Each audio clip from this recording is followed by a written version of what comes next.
Panic, panic, panic, panic. There it is. Welcome back to Eclipse!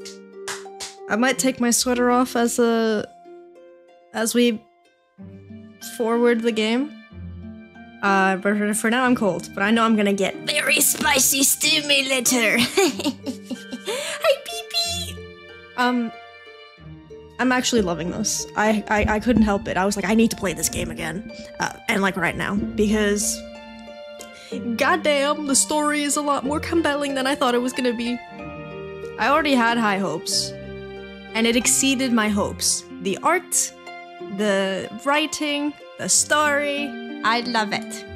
So, I think last time we left off, Dale, our beautiful and hot girlfriend, is she's suspended for 6 months for using her psychological powers to kill people. But we found out that the secret organization cult thing has actually been working with some of the teams in our special forces, and we decided to take into our own hands the investigation. Well, Dale did and convinced me. And then we scissor- I'm sorry, I couldn't help myself. That's our hot girlfriend. Oh my god. Oh my god, I love her. Your Honor, I love her. Oh, it should have been me. It should have been me. Oh, no jacket. Like, I seriously feel like a Victorian man seeing an ankle for the first time. I'm like, oh, God, is that what they call a compression shirt? I need to see a woman in a compression shirt. I did not say it weirdly. You did. For those who haven't seen last time, this is Dale, and our name is Jesus, and we're in Team 1, which is with Max and Adora, and our team leader is Ryan, and there's a prophet, and I think Ryan and the prophet are scissoring, and then there was a goat mask lady who's really broad shoulders. We don't know what she looks like yet, we just know she wears a goat mask, and she's like one of the nobles or something. Yeah. I'm super excited. Don't worry, Prim. I know you're gooning. I know what you are. When Dale placed her phone on the pad installed beside the lab door, a familiar unlocking sound rang. The door slid open smoothly without resistance, revealing the darkened research lab beyond. Goat mask lady. I need to see that goat mask lady. I want to know what love is. I want you to show me. I want to feel what love is. Oh yeah, and there's Dr. Ricky, who's a fucking crazy doctor. I think that covers our bases. Jesus and Dale slipped silently inside. That's what she said. They slipped silently. Anyways, Jesus aimed her phone flashlight toward the teleportation gate. Meanwhile, Dale untangled the jumble of cords behind the gate and took her laptop from her bag and plugged in the cables. The quiet lab was filled only with the rhythmic tapping of Dale's keyboard. However, I don't know why I went baby voice, that seemingly smooth silence didn't last long. I'm guessing this is Dr. Ricky. Who's there? She's a crackhead. A startled voice came suddenly from behind Jesus, shattering the quiet. Caught completely off guard, Jesus and Dale quickly whipped their heads toward the sound, just as an arm shot out from beneath a nearby desk. At that exact moment, bright lights flooded the previously darkened lab, causing Jesus and Dale to squint and focus on the silhouette before them. What the? Oh, and also the gold all over the walls? That's cum. What on earth are you two doing here? The shadowy silhouette had gradually transformed into a figure in a white lab coat. You know, she kind of... The hair is giving Mavuika. Random. Standing in the middle of the lab with messy, disheveled hair, which is always like that, barely able to keep her eyes open was... Ricky. Dr. Ricky, why are you here? I want to... do terrible, yummy, delicious things to Jesus. And Dale had carefully checked the security footage before heading to the lab. Though the footage had been dark and hard to see clearly, they were certain no one had been inside. That's my line! The image of Ricky crawling out from beneath the desk, her face still half asleep, briefly crossed Jesus' mind. No way, did you seriously sleep here? And under the desk of all places? Are you a cat or something? Feeling her head throbbing, Heisu pressed one hand on her to her forehead and rested the other on her hip. That's hot. I'm hard. I always sleep here. Ricky's unabashed response left Heisu utterly speechless. As a chief, Ricky received a salary incomparable to ordinary agents, along with luxurious housing provided to her. Real quick, I'm gonna put...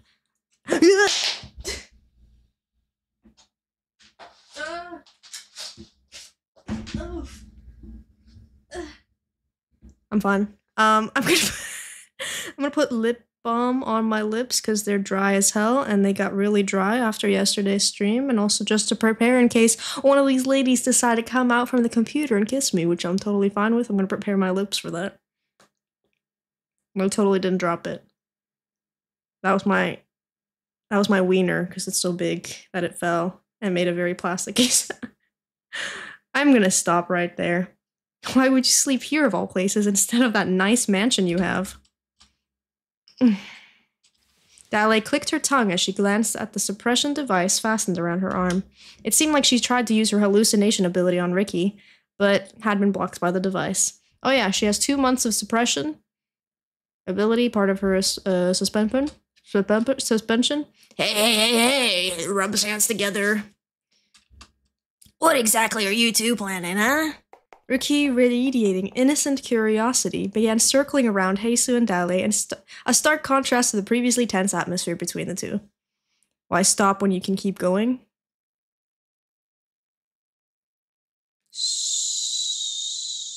Stop.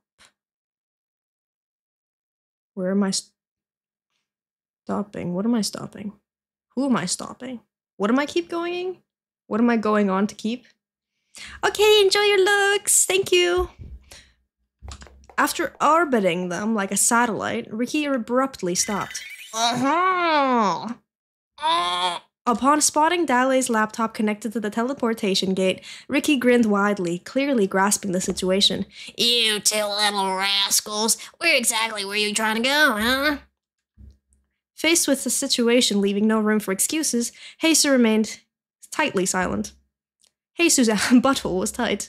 Since Ricky was so unpredictable, speaking carelessly might throw bait her way. I could let you go, you know. But Ricky steered the conversation in a completely unexpected direction. What? If Dale just signs here.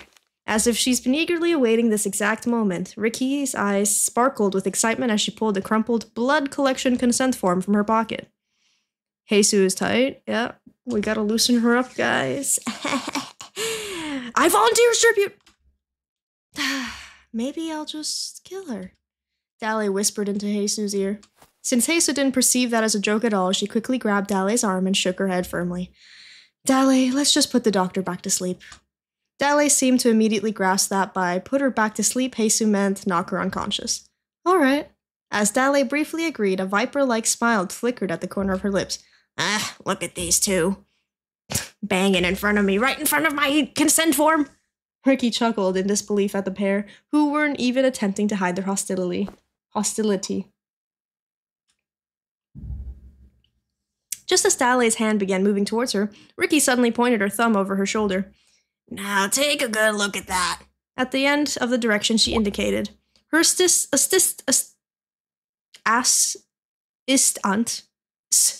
stubby hand was resting atop a large red button attached to the wall, stained with various chemical residue. Come.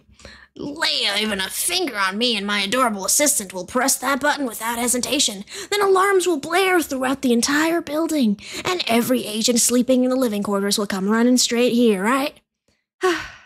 Now, Dale, just hurry up and sign it.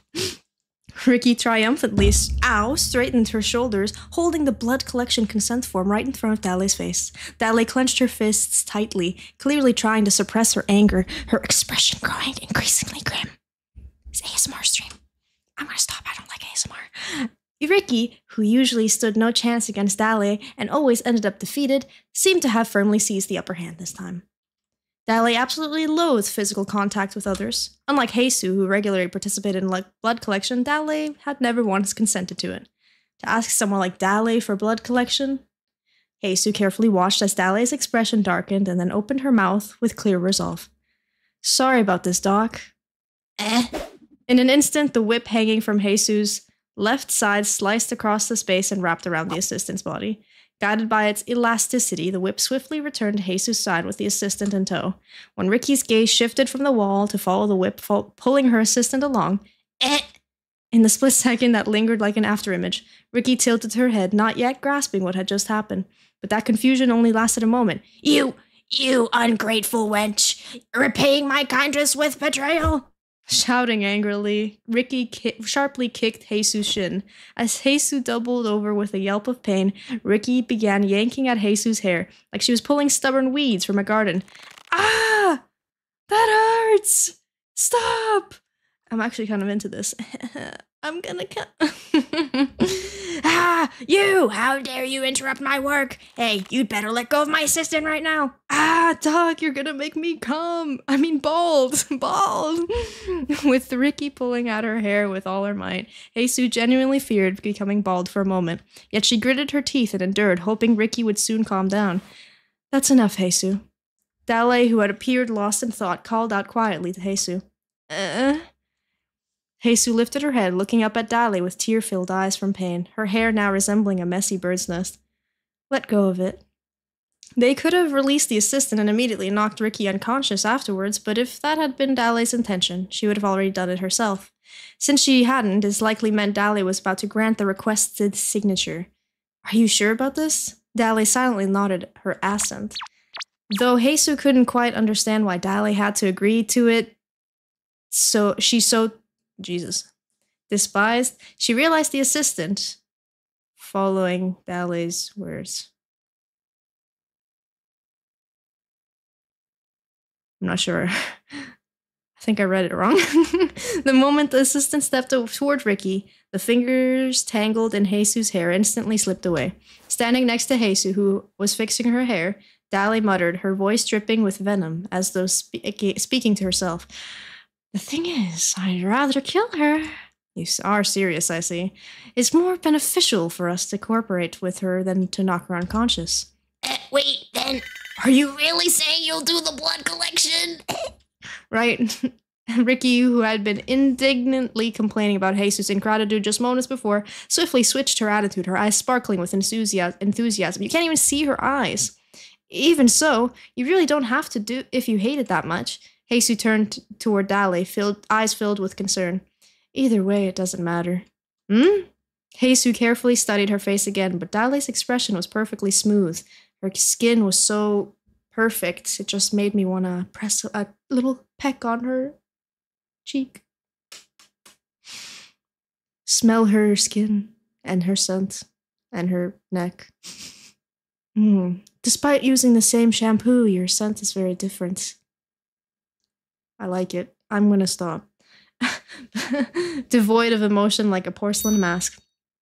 Yahoo! We're doing the blood collection as soon as you come back, okay? You promised! Leaving behind Ricky, who was ecstatically hugging the fingerprint-stamped consent form, Jesus and Dale stepped through the gate. Several hours had passed since the uninvited guests, claiming to be the knight in shining armor, had left. Suddenly, the inside of the interrogation room went pitch black. I think I made her French. What the? A blackout? A blackout inside a global investigative agency. She should have realized how strange that was, yet the woman simply looked up at the ceiling and let out a casual sigh. The moment that sigh faded from her lips. Sis. The sound of the metal door opening, a leisurely voice drifted into the interrogation room. Do something about these lights, I can't see a damn thing. Irritated, the woman turned her head towards the door where the voice had originated. Gah! A beast! There is a fucking beast in here! I do not know what this accent is! Seeing something that absolutely shouldn't have been there, the woman panicked and jumped onto the chair she'd been sitting in. Now ownerless, the chair clattered loudly across the interrogation room floor. Though shrouded in deep darkness, a vividly clear shape of a beast filled the woman's pupils, as though it alone were illuminated by a spotlight.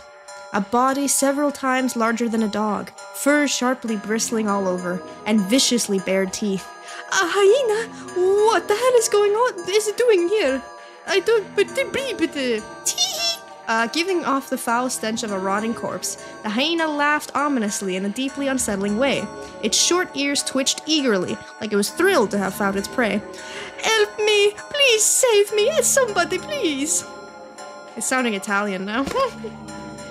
But like the stereotypical Italian. Somebody, please help me! Crushed by her primal instinct for survival, the woman flattened herself against the door, dragging her trembling body as she begged the empty air for help. You fucking moron, no one's coming! It is talking! Her body is trembling violently, what the fuck, like a leaf, desperately rejecting this chain of nightmarish impossibilities. Ah! A shaky gasp escaped through her blue-tinged lips. A beast inside this heavily restricted Eclipse building that no one can enter easily. Not just a beast, a talking hyena, a wielder with animal-related powers. Perhaps it was the final desperate wit for someone facing their end. A sudden flash of vivid crimson flickered through her mind. You're one who relentlessly hunts down prey once targeted, using whatever means necessary. This is definitely not French anymore. One said, what? Wimbaway, ow!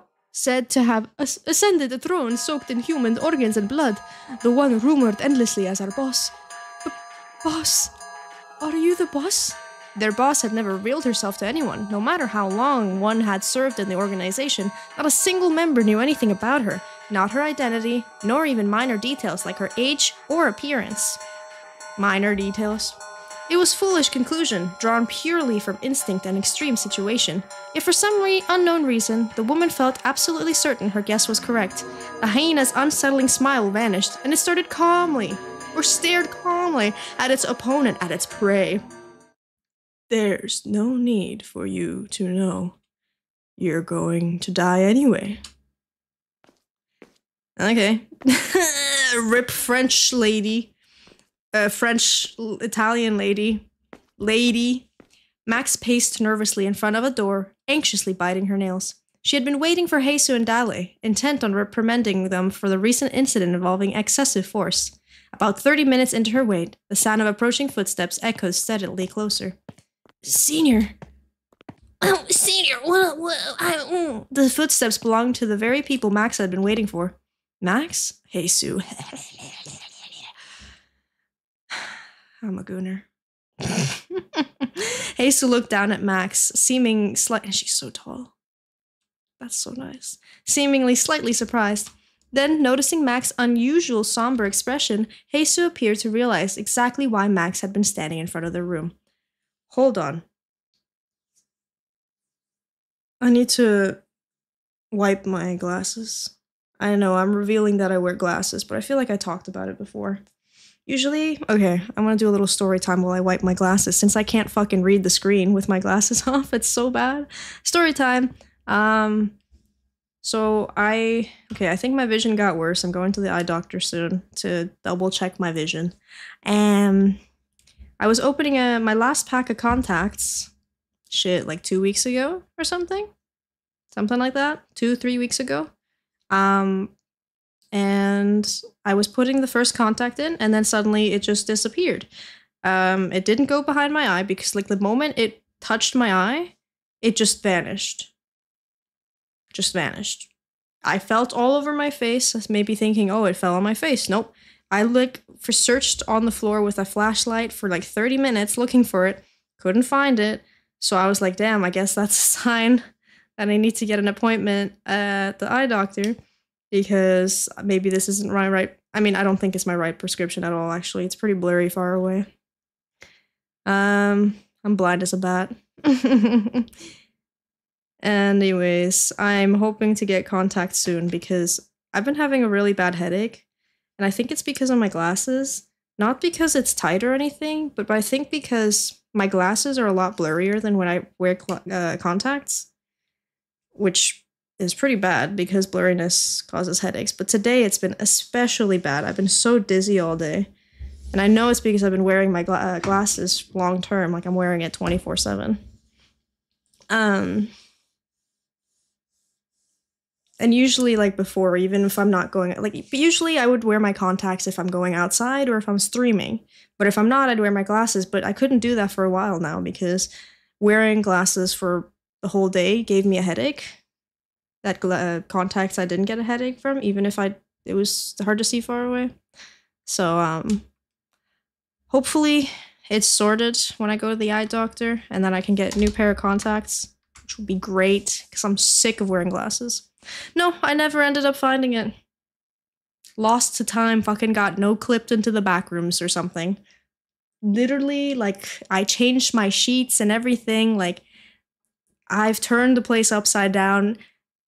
I even looked in places that I thought it wouldn't go, because I was like, man, I don't know how it would have gotten there, but I looked anyways. Wasn't there. So, say lovey. I'm sick of glasses, though. Never be blind, kids. Being blind sucks. I remember when I was a kid, I wanted to wear glasses so bad. I was like, glasses are so cool. And then I got glasses. Then I also remember because all my friends had braces. I was like, braces are so cool. Thank fucking God I never got braces. Anyways, back to the game. Sorry, I don't know where story time came from. I'm so sorry. Heisu appeared to realize exactly why Max had been standing in front of the room. Imagine needing glasses. I wish I didn't. I've thought, okay, another story time, but very short. I've thought about having laser eye surgery for a while, for a long time now. But the idea of a needle coming up to my eye scares the living hell out of me. I don't care if maybe in a couple more years. I don't know. I doubt it. But like, I'm already afraid to death with needles coming to me. Anyways, the idea of like, because you have to be awake too, because they need to have your eyes open. So you need to have your eyes open, and they put it in your. And there's another one where it's like they basically put a permanent contact lens in your eye. I don't want to do that. I don't want to. It sounds painful, and I don't like the idea of things being in my eye. Oh. So, at least for a couple more years, I'll use contacts. If I can. Can we talk later? Dale is injured. Whatever you do not watch Final Destination with the eye lasering. No. I'm I'm super like, I don't wanna. But now just saying that, you saying that makes me want to die a little bit, because I can already imagine it, and I don't want to. No. I knew somebody who had laser eye surgery, and it went great for them. The idea of not wearing glasses anymore is awesome, and that I can just wake up and I can see without reaching for my glasses, because goddamn, I'm blind as a bat. My vision has gotten so bad, probably because I'm sitting on the computer all the time. But I just don't think I can go through with the surgery, man. One, it's expensive as hell. That's one thing. But two, the needle in the eye. I don't want to do it. I don't want to do that. It's scary. I don't want to do that. But maybe I will. I don't want to do it, but maybe I will. Who knows? The future is unknown. Yeah, maybe. But maybe not. Max could see the exhaustion clearly etched onto Jesus' face. Following Jesus' words, Max lowered her gaze and saw Dale's arm stained red with blood. Sorry. Jesus gave Max a weak, apologetic smile. With a soft, cautious click of the door closing, the two disappeared inside, leaving Max alone in the hallway, swallowing the words she'd be ready to say. I know someone that had it, and they have to wear sunglasses that are super dark outside, and their office lights are dim because they're so sensitive to light now because of the surgery. I know a lot of people wear those like really like the very dark sunglasses after the surgery, because the eyes are so sensitive after the surgery. So they wear it for a while, but then after that they can, take it off and get back to normal life. But them having to do that permanently, that sucks. Because also with laser eye surgery, there's no guarantee that it'll fix it. It could permanently damage your eyes too. There is no guarantee that it'll fix, and like Sure, okay. When I got my wisdom teeth, there was a chance, when I got my wisdom teeth out, I mean, there was a chance that they could have hit a nerve that would have made my entire lower jaw or whatever, lips, I don't remember, become permanently paralyzed. And I was like, well, shit, I'm just, but I took them out anyways and everything was fine. Like, usually it's fine. There's always gonna be a chance. I know, But it's still scary. it's got a needle in my eye. You know? And it's a lot of money. Fuck. With soft, cautious click of the door closed. Oh, yeah. Sorry, I'll stop talking. Whoa, is this our room? You see how there's a double bed? It's already been stated from the beginning that they don't use that double bed. They sleep together. Caressing each other. When Max returned to her room. Oh, wait, that's not our room. That's Max's room. The first thing she found was Adora wrapped snugly in a cocoon of water, lying motionless. You're back. I never heard that about the wisdom teeth. I'm happy you've already got that done. Yeah, I had to sign a waiver being like, hey, you could get your... Because also the way my wisdom teeth was growing, it was right next to like a nerve. And they're like, if we hit this nerve, you're going to be paralyzed. Like your lower lip or your jaw, I don't remember, it's going to be paralyzed. So there's a risk of that. And I'm like, okay. Okay, like, okay. Like you, so I have to sign like, yes, I am okay. I understand the consequences if something goes wrong or whatever. Bullshit. But it's fine. Everything went fine. I got all 4 removed and I had a 2-second dream while I was underwear, about Sino in the desert. And then like a week later I pulled Sino, so even though I don't use him, it's pretty sick. Under the normal circumstances, Max would have said something like, use a proper blanket. Ooh, somebody came. But when no such remark came, Adora poked her head out from her watery cocoon. Max, did you eat? I'm fine. You go ahead. Then I'm fine too. They are 100% scissoring. Adora answered softly, letting her body sink back into the gentle ripples she'd created. Though the conversation was brief and insignificant, Max, having known Adora for a long time, could clearly sense the subtle concern beneath Adora's casual response. Max lay down on her bed, staring blankly up at the ceiling, and soon her mind wandered back to the events of the mission earlier. 4 people writhing on the ground, clutching their heads. Without moving a finger, Dale had incapacitated all 4 of them. Psychic ability wielders usually bear a greater burden than others because they have to directly interfere with another person's brain. To those unfamiliar with supernatural powers, such abilities might sound invincible. However, powerful psychic wielders are not only exceedingly rare, but also face severe mental and physical backlash, making it essential that they have a precise understanding of their own limits. In the past, when the Eclipse system wasn't as structured, there were frequent cases of psychics dying after exceeding their limits. Yet from what Max saw, Dale used her power as effortlessly as it flowed from a bottomless well. Your ability outside of assigned missions, never use it without my permission. Ryan's voice from the past mission from past memory echoed in Max's ears. Had Hesu and Ryan, who'd known Dale from long before, always been aware of the true ferocity hidden behind her ability? Perhaps that's precisely why Ryan had deliberately tried to place limits on Dale's power. If Max, Adora, and Ryan had been within range, would Dale have truly distinguished between enemy and ally while unleashing her power?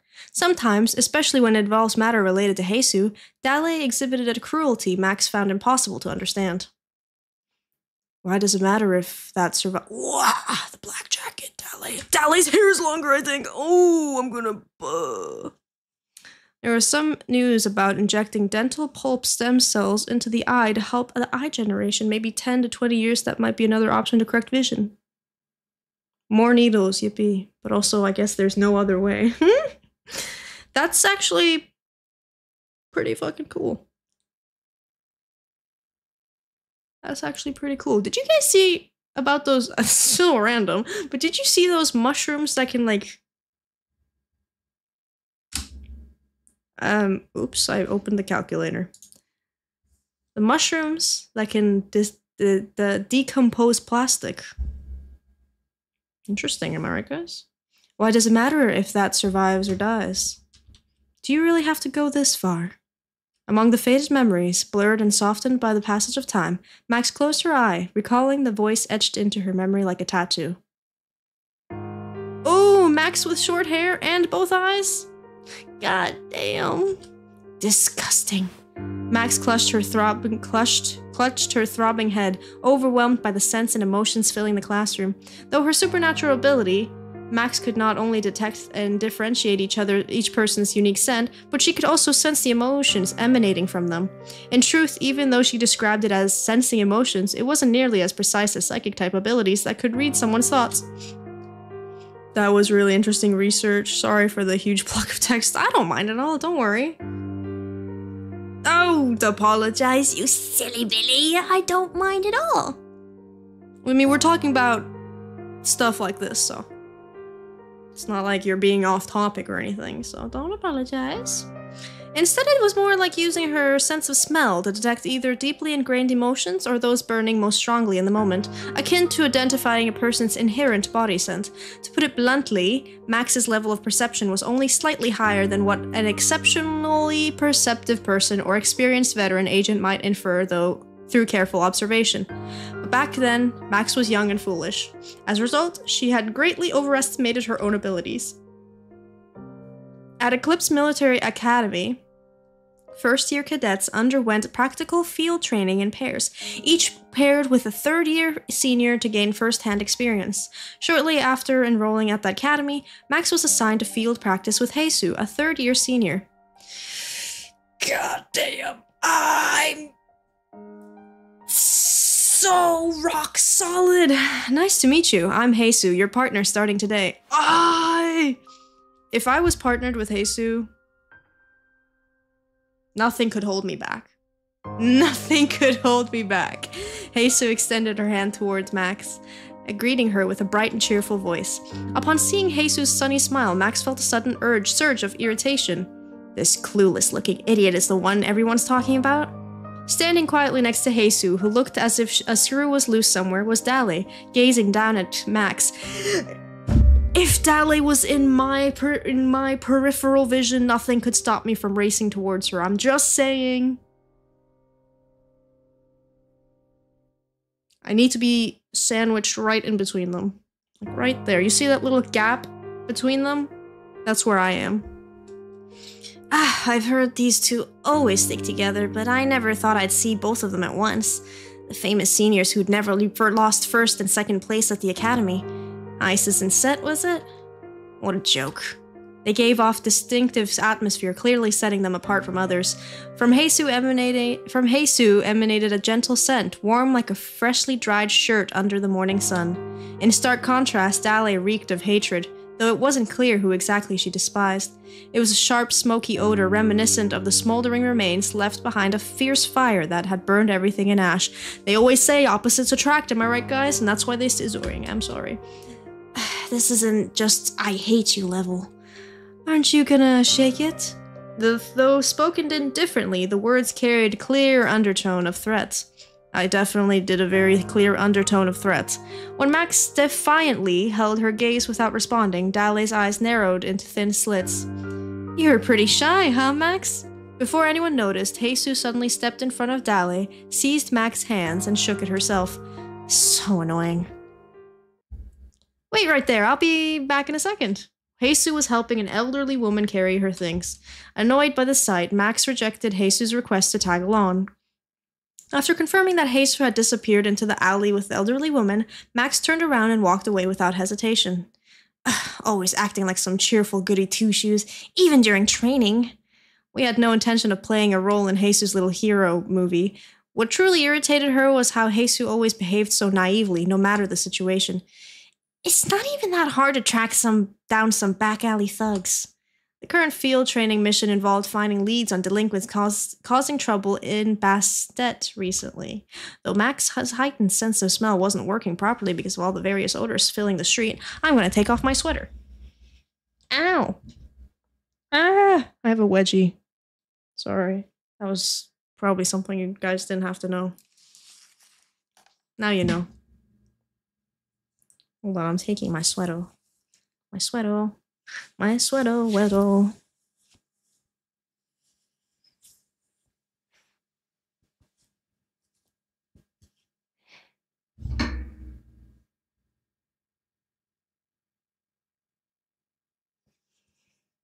Taking off your clothes on stream? Always. Shirt is next. Now, pants is next.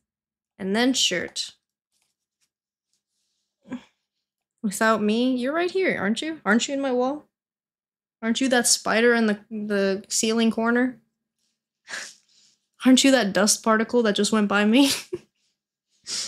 Right? Alright? Woman. Very vague, since all of them are women. A peculiar scent, one that could never belong on an ordinary street, wafted from someone passing right next to Max. She didn't miss it, immediately falling behind the passerby. Whoops. Though the overwhelming mixture of various smells threatened to numb her senses, Max stayed right on the trail, never losing that distinct odor. She's like, she stank! She disgustingly stanky! That sharp, sour smell, a nauseating blend of various chemicals and faint traces of blood, continued faintly along a narrow alley beside the market. Max swiftly turned and pursued the woman into the alley. The alleys of the slum, hastily built whenever needed, felt like a maze, yet Max, relying solely on her power, confidently navigated the winding paths. Before long, the sound of footsteps on paved roads shifted to the soft crunch of dirt beneath her feet. The scent grew stronger and stronger. Just beyond this maze, the woman was... Oh my god, I'm so uncomfortable. My glasses, I mean. It's actually so kind of uncomfortable on my face. Just beyond this maze, the woman was chasing... She was chasing would surely be there. Certain of this, Max made an abrupt turn into what she thought was the final alley. But what she faced was... What the? Where did she go? I don't know why she became like that. A dead-end alley with absolutely nothing. She took another cautious step towards the place where only faint traces of the scent lingered. Under Max's foot came a faint sound of a small switch being pressed. A landmine! In an instant, a sudden explosion of light and hot wind hurled Max's body into the air. Perhaps from the deafening explosion itself, a sharp ringing noise began to echo in her ears. Her head spun so violently that it felt as though she were trapped forever on an endlessly spinning carousel. Ugh! Oh, that's why she lost her eye. Are you following, guys? Are you following? Just before the mine detonated, she desperately hurled herself away, but due to her reckless movement and the explosion's impact, she couldn't properly break her fall. What are you, laughing at her getting exploded, Prim? What are you, some sicko? Max shook her dust-covered head, gagging. Huh. You can gag on these nuts. An anti-personnel mine? A real one would have blown my foot off. Despite the persistent ringing in her ears, Max tried to focus her mind and assess her condition, but... My eye! A crimson puddle speared before her, one side of her vision obscured by a dark red veil, and a searing pain as though someone was stabbing her left eye with a burning blade. Sharpnel. Sharpnel? What's that? Scattered by the exploding mine had embedded itself all over her body, and also into one of her eye. Whoever set this up will be coming soon. I've got to leave before they arrive. Ugh. She's trembling. Well, look at that! She walked right into our trap. What the hell? She's from Eclipse. How are you gonna handle this? Look closely. Look closely. She's not an agent. She's just a trainee. A bratty trainee. Same thing. Let's deal with her quickly before we get caught. To think there were bastards reckless enough to pull a stunt like this. It was likely that they were a known organization, establishing territory and expanding their power in this area. What is that? Hey, wait a second, could that be... Sorry. Through Max's flickering vision, the alley and its noise chaotically blurred together. Before she could catch the familiar voice within the swirling confusion, her consciousness slipped away completely. Are you with me now? Max's head still felt as if it might split open at any second, but she was no longer as disoriented as she was moments ago. Whoa, this wound is really deep, she says calmly. Jesus grimaced and pressed a handkerchief from her pocket against Max's eye to stop the bleeding. Damn it, this is all I've got on me. Picking up her jackknife, Jesus grumbled irritably, but soon she shrugged casually as if dismissing the concern. Well, I'll figure something out. It's what I do. I'm a hot, buff lady. I can figure out anything.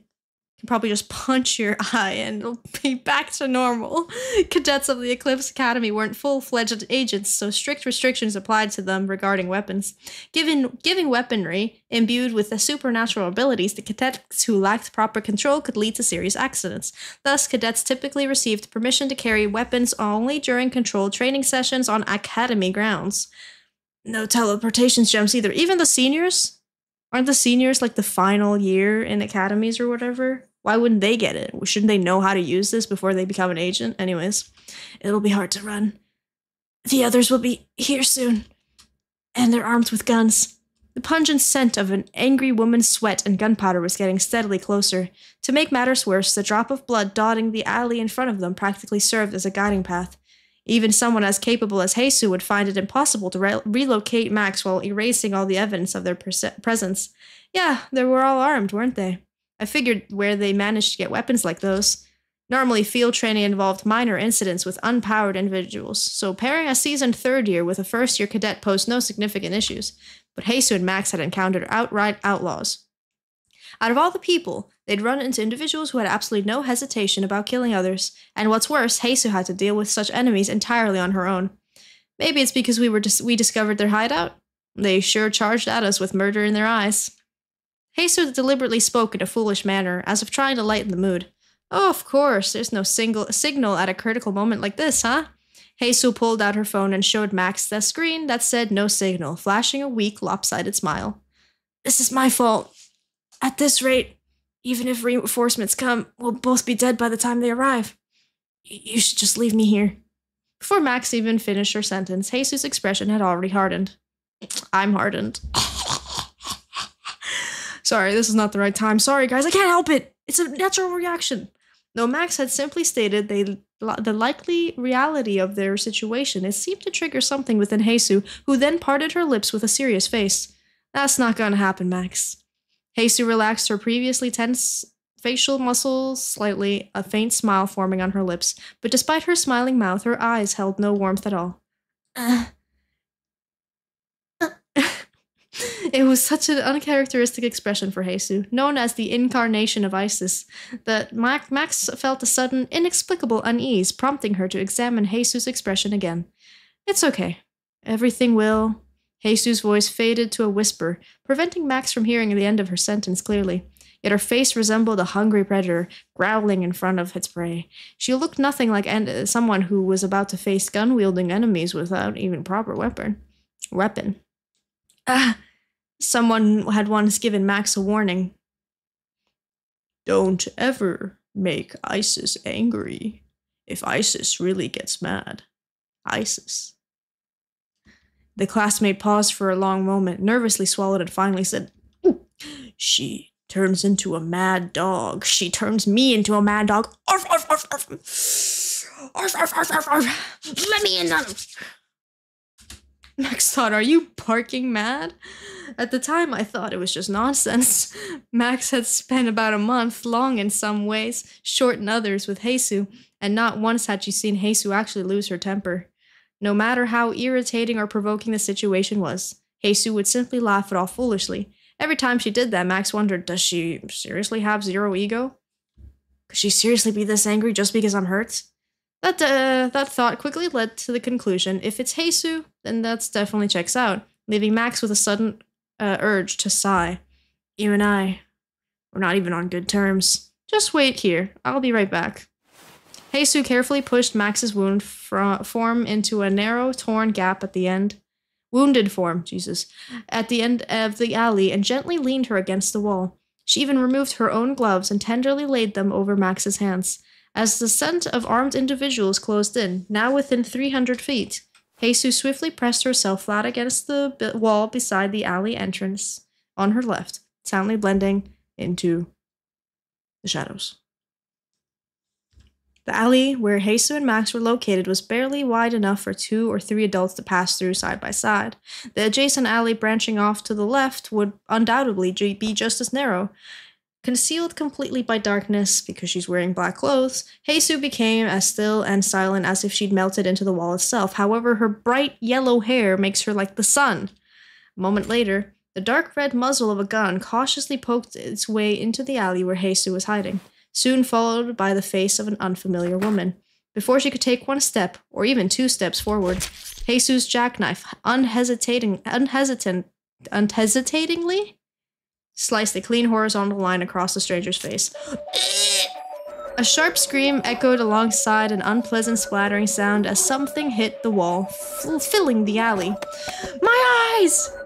My eyes! Insert that SpongeBob meme. My eyes! Even while the woman writhed on the ground, clutching her bloodied face, Jesus' expression didn't change in the slightest. You crazy bastard! Another gang member following closely behind cursed and hastily pulled her trigger, but the 2 bullets she fired struck the chest of her ally, whom Jesus had instinctively grabbed and used as a shield. Meat shield! Meat. That's my line. Jesus didn't miss the brief moment of shock as the attacker realized she'd shot her own ally. Without hesitation, Jesus hurled the injured woman like a piece of luggage straight towards the attacker. Instinctively catching her grasping, bloodied comrade, the attacker found her hands occupied, unable to shoot again. Sliding powerfully towards the attacker, Jesus aimed her foot squarely at the woman's shin.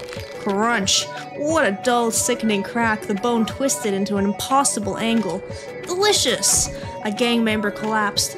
Can I stop saying member? It's member, Chuchu. Remember that, Christ. Dropping both her comrade and the weapon to the ground. Jesus casually picked up the now ownerless gun and immediately fired a bullet into the remaining leg of the woman writhing on the ground like a fish out of water. Please, spare me, please. Jesus instantly snatched up the other gun laying on the ground, tucked it into her waistband, and efficiently rummaged through the gang members' pockets for extra magazines. Magazines? Why does she need magazines? She's just flipping through them while shooting people. Now armed, she systematically began targeting the arms and legs of the enemies who entered the alley one after another. Sorry, I had the hiccups. It soon became clear that Jesus had left a trail leading into this alley. Not because she lacked the time to erase it, but rather as a tactic to face multiple opponents by herself. So it wasn't that she couldn't cover her tracks. Oh, my leg! Insert that other SpongeBob meme. My leg! Sorry, this is serious. People are dying. Amid the chorus of agonized groans filling the alley, Jesus stood silently, wiping the blood from her face with the hem of her shirt.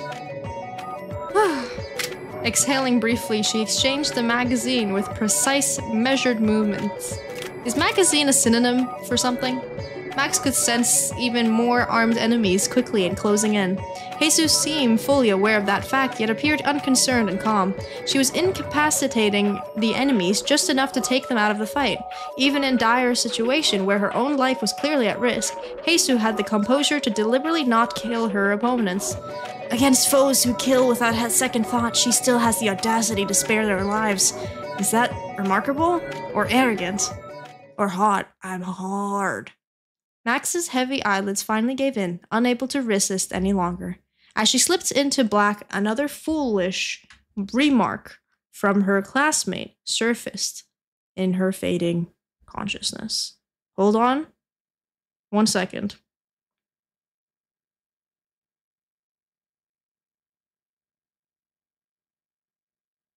Hold on.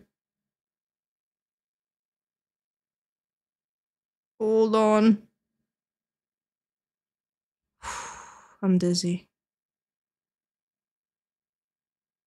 I've been dizzy all day. I almost fell over earlier. It's just weird. I've never been this dizzy before. That's a fucking lie. I've been dizzy before. Hydration. With Coca-Cola. Except it's not the actual Coca-Cola. It's the off-brand Coca-Cola. It's pretty damn good. Did you know Coca-Cola used a AI to make their Christmas ad this year, and apparently last year? I never watched them, like their Christmas ads, but I saw it on Twitter and I was like, that's really fucking cringe. I feel like I remember an old Coca-Cola ad. It was pretty cool. But like this AI ad, like that's the most soulless piece of shit I've ever seen. Like, you know those really bad animated movies made for kids? Even that's better than this AI Coca-Cola ad. Anyways. As she slipped into black, another foolish remark from her classmate surfaced in her fading consciousness. You know, Isis's power is a nullification, so she's literally the strongest. Never mess with her. It's not the ability that makes her the strongest. She's just absurdly, stupidly, and physically strong. As all the sounds and lights around her slowly faded away. Max, hang in there! Stay with me! Only Jesus' voice intermittently reached Max, softly tapping at the edges of her fading awareness. Are you hurt? Dale, noticing Jesus covered in blood, reflexively rushed to her side. Just a scratch, it's nothing. Focus on Max, we need to treat her first. Coca-Cola tangent and back into Yuri. That's usually how it is. I went from an eye vision tangent back to the Yuri, went to the dental tangent back to the Yuri, now to the Coca-Cola tangent back to the Yuri. I wonder what my next topic's gonna be about.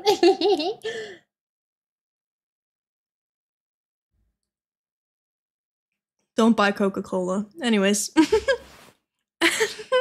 Everything's back to Yuri. I wish lesbians were real.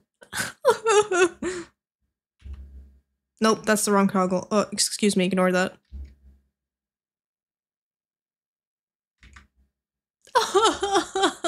I wish lesbians were real. I want my own Yuri story. I want a Yuri story for me too. It's not fair. Anyways, as Jesus moved to run towards the medical room carrying Max, Dale reached her hand towards Max's face. Wait.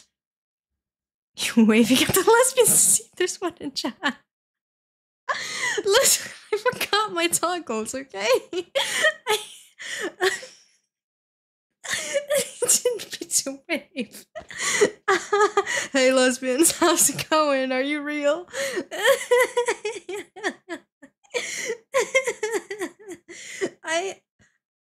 My numpad is broken, so I don't know where my toggles are. But her movement was halted by Jesus' sharp voice. Were you about to use your power just now? Are you serious? Dale, please, in her current state, Max could die from shock. Why does it matter if that survives or dies? Do you really have to go this far? Stop it! Ugh, if you say one more, I'm gonna eat you out tonight. Don't threaten me with a good time. Seeing Jesus' pale complexion, a mask-like smile gradually spread across Dale's face. Jesus, you're misunderstanding me. Max looked so painful, so I just tried to make her feel better. The acrid stench of the blatant lie pierced deeply into Max's hazy consciousness. Dale's kind of crazy. She literally hates everybody except Jesus. And you know what? I'm into it. I'm just saying, I'm not saying I'm a freak or anything, but I don't need to fix her. She can be like that with me. She's perfect as is, and it's good that red is my favorite color, because technically pink is in the family of red. If you just mix white and red together, it makes the pink, so technically pink is a familiarity of red. I can't help it, Angel. The hot girl likes me so much, she literally kill other people. I guess I like yanderes then. I think I'm discovering something about myself today. After meeting Dale's contempt-filled eyes looking down at her, Max lost consciousness completely. After the surgery, a lengthy suspension awaited Max, but among their classmates, Jesus and Max had become nothing short of legends. A third-year and a first-year cadet who hadn't even graduated yet took down the rising black market arms dealer and Natum by destroying their new Bastet branch. Whenever excited classmates pressed Max for details, she always explained, "I didn't actually do anything," but no one believed her. Meanwhile, Heisu would only smile innocently, never adding a single word. Thanks to that, Max was forced to deal with a level of unwanted fame until she finally graduated.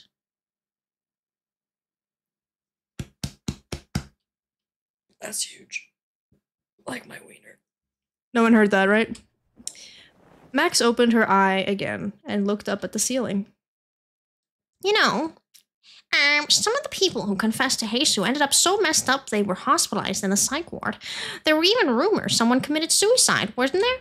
I don't know if that's just a rumor or what. Max suddenly recalled what her classmates had said, and for some reason, an overwhelming anxiety gripped her, keeping her awake. A wrath of Isis. Max recalls her past with Heisu, and the ache had never left. Everyone that had ears heard that. Well, luckily for me, you guys don't have ears. Don't question it. I don't know why I said that. Okay, who's messaging me?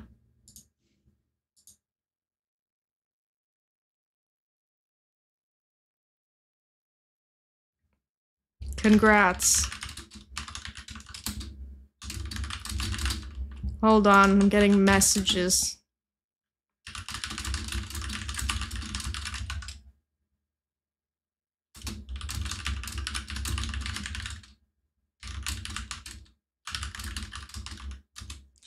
It's probably us in the Discord group. It is. It's okay. Congratulations, Prim, on getting Nefer. I'm actually really happy for you. Nefer's hot as fuck. Looking at a picture of Nefer, goddamn. How rude. Yeah, Prim does it all the time. Prim's calling herself out with that one because Prim will, whoa, I pressed the button. And I'm not saying it's bad. I'm not saying it's bad. Please message me. I'm lonely. I have nobody. I'm lonely. I have nobody for my own. Oh, I'm so lonely. I have nobody. What was I doing? Oh yeah, I was having incredible lesbian sex. Senior Heisu. Max knocked politely, but there was no response from the other side. There's no way they're asleep at this hour. They could be. Are you lonely when I message you 24/7? Well, I'm saying... What I'm saying... Okay, well, no, what I'm saying... Listen to me. What I'm saying is that I would be lonely if you stopped messaging me. So... Well, I'm not saying that people should start... No, I'm not saying people should just start... No, don't do that. I mean, like, my friends should keep messaging me because I have separation anxiety. Anyways, back to Scissor City. Yeah, exactly. There's no way they're asleep at this hour. They're scissoring inside. Don't tell me. Those two, they're fucking. Max closed her eye to block her vision, concentrating entirely on her sense of smell. Oh my god, she's gonna smell the cum all over the bed. The lingering scents of Heisu and Dali were definitely still present in the room, but there was no scent of movement. They're taking a break. She reluctantly pulled out the recently issued Ultra Power Triple Pro Air version 2.02. While she recently gained better control over her power compared to before, when she'd constantly suffered from sensory overload, it was still difficult to block out every scent completely, often leaving her with headaches. That's why I request auxiliary equipment that would allow me to rest properly. Max reluctantly flipped the fan setting from level 1, gentle breeze, to level 3, hurricane, and couldn't help but feel a crushing surge of self-loathing. At that moment, Max's phone terminal beeped. And it was an urgent message from Captain Ryan. Heisu and Dali have left their post. They are believed to be moved toward the gate. Check the lab. As Heisu and Dali pressed through the gate, the Eclipse Hathor branch was silent as a grave. This too was thanks to Dali's quick-witted scheming. She had cleverly used the Hathor branch's official command account to send out urgent messages alerting tonight's on-duty agents of a sudden shift change. That's illegal. Those who should have been stationed here right now were likely off wandering through Dreamland, completely unaware that Heisu and Dali had slipped inside undetected. The phone scared me. I thought it was mine. Got him. Captain Ryan, I'm so sorry. I've momentarily left headquarters. I'll return soon. Don't worry. Yeah, she already knows. She already got your ass. She's already eating you. I mean, what? Why'd you message me, Angel? Thank you, though. I'm not lonely anymore. I'm not lonely. I have some bodies in my closet. Oh. What did I say? Yeah. Now you send it. Watching Heisu, Dali scoffed incredulously. You said you were lonely? Thank you, baby. I have such good mods who can make sure that I'm not lonely. And if they ever leave me, I'm going to kill them. I'm just saying. I mean, who said that? What? Must have been the wind. It's better than disappearing without a word. Maybe nobody will try to find you since you're already on probation, but for me, it's abandoning my post. Looks like you're finally getting fired. Dali wore a delighted expression as she delivered this grim prediction. No way, it won't come to that. Though Heisu desperately tried to dismiss Dali's words, a chill still ran down her spine. Ryan is terrifying when she's angry, causing trouble and immediately running off without notice. Forget getting kicked out of Eclipse this time, she might actually kill me herself. Heisu placed a hand under her chin, anxiously rocking from side to side as she tried in vain to calm her racing thoughts. Catching her expression up close, Dali wore a sly, knowing grin. What's so amusing? Are you really that delighted to see me get fired? Suddenly overcome with irritation, Heisu pointed accusingly at Dali, her lips twisted into a pout. Yeah, get fired already, you idiot. You jerk. And they start making out. You know, I find a lot of Yuris are doomed. A lot of Yuri it's like tragic and doomed and sad. And I have a feeling this story is going to rip my heart out. Yeah. I have a feeling that this is going to be a heart-wrenching, gut-wrenching, put your fist up my ass kind of story. Dali had always said she'd follow Heisu wherever she went, but when Heisu first mentioned wanting to join Eclipse, it was the first and only time Dali had vehemently opposed her decision. I need to know how to say that word. Vehemently.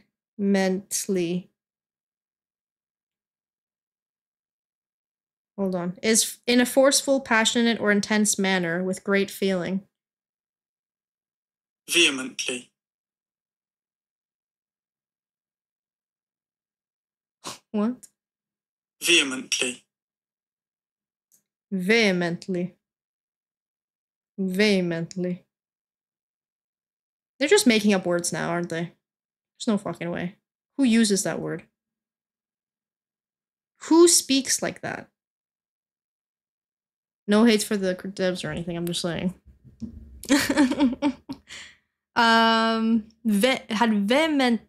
Whatever. Despite that, she'd stuck by her side all this time.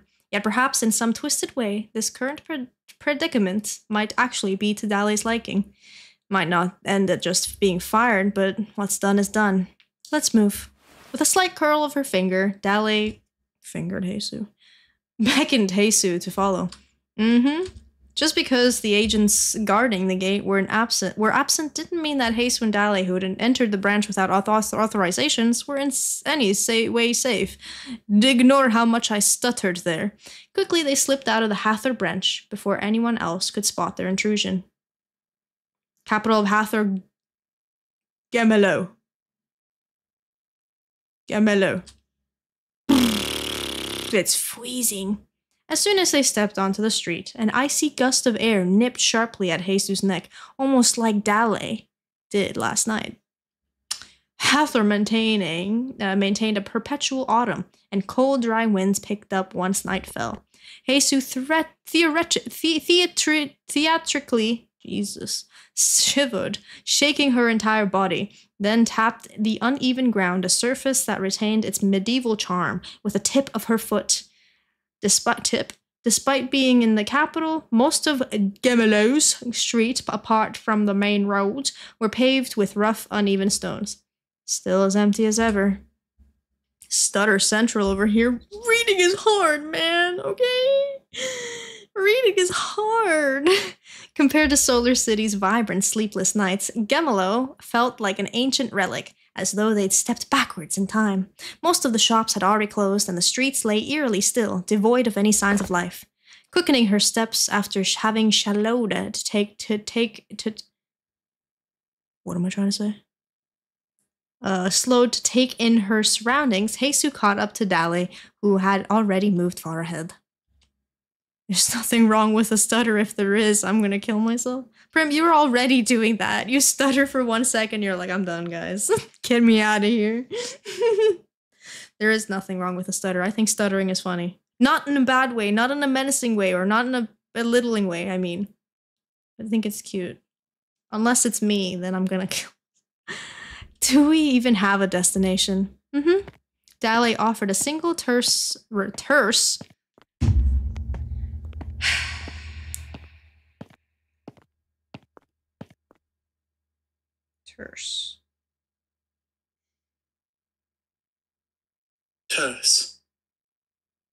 Sparing in the use of words. Abrupt. Why am I learning English? Why am I acting like I've never spoken English at all? God. Before quickening her pace further. Are we gonna see goat? You said it right. Even Prim knows the word. I'm just a loser. After trailing behind Dale for about 20 minutes. What? This is a dead end. Did we take the wrong turn? We're exactly where we need to be. Dale slowly ran her fingers along the shabby wall of the alley, then tapped out a rhythmic beat against its rough surface. Funny thing is, I call it out, and I'm the one with an accent and stutter out of the three of us. I think you are underestimating how much we all stutter. Also, technically, we all have an accent. I have a boring-ass North American accent. Super fucking cringe, dude. What's this about?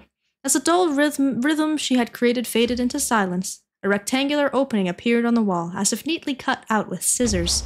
Creak! The old iron door groaned awake. How many? An elderly woman emerged from behind the door, frail and weary-looking. 2. Acting as if this was perfectly routine, Dale casually handed the elderly woman a few bills. She carefully thumbed through the bills one by one, counting them methodically. Room 204, 1 week, and then you're out.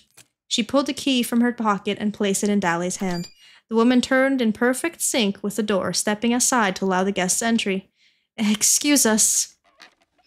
As Jesus stepped inside, the aged wooden floor groaned beneath her feet. The low ceiling, barely clearing the top of Jesus' head, I love me a tall woman, carried the scent of old rotting wood.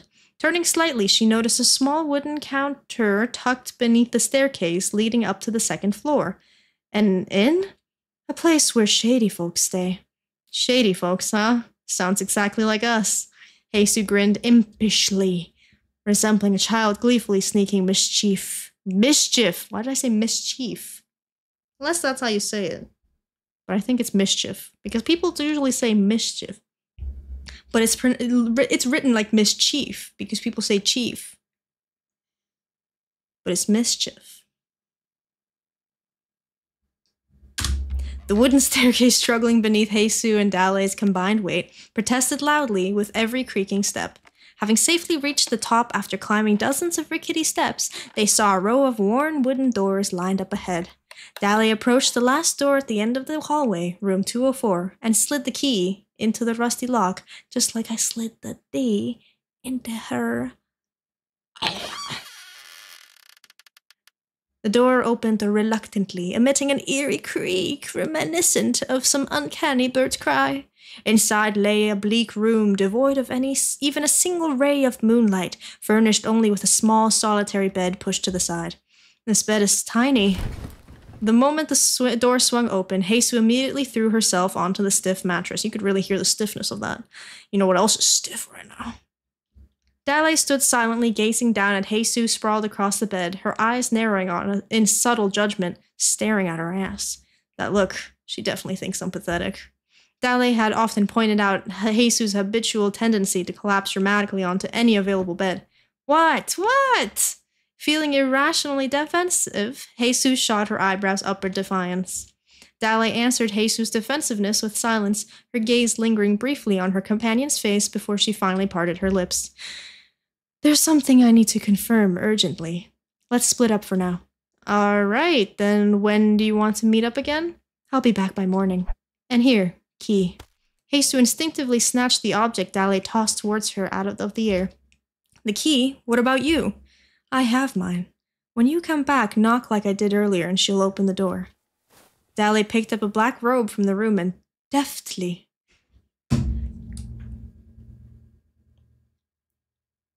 I said it right. In a way that is neatly skillful and quick in movement. So, graceful. And draped it around herself. See you. Jesus raised her right hand slightly in casual farewell gesture as Dale exited without looking back. I saw the bed, and I'm like, it's scissor time. And I was wrong. It's a goodbye time. Now I'm alone. I already said I have separation anxiety. You brought me all the way here, Dale. I thought we were gonna have a romantic night together. Anyways, after the door clicked shut and Dale's footsteps gradually faded away, the room descended into a profound silence. A drug that drives people insane. I need a moment. I moved my head around too fast. Wonder why that is. Okay, I think I have iron deficiency. But who doesn't these days? Doesn't everyone have that? Just like everyone has ADHD? What am I talking about? Can I stop? No.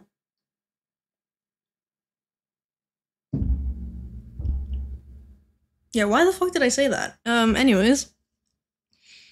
Hyena, Claudia, Apep, murmuring softly, Jesus listed the things she needed to investigate here in Hathor, letting the words spill out as her thoughts flowed freely. Oh, mighty Apep, grant eternal death to those fools.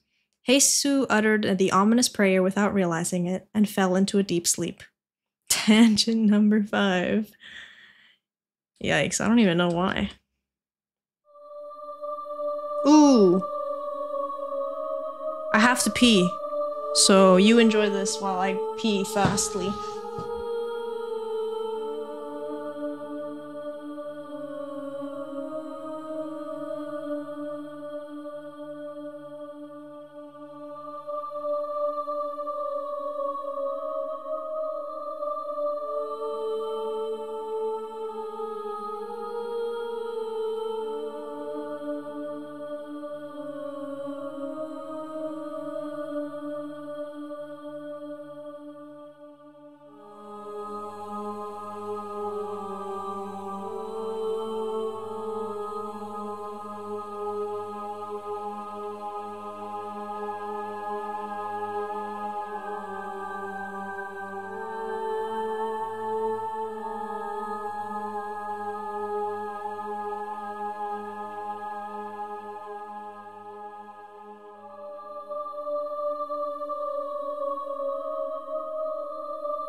I'm nutting, I'm sorry. Are you shaming a girl that nuts?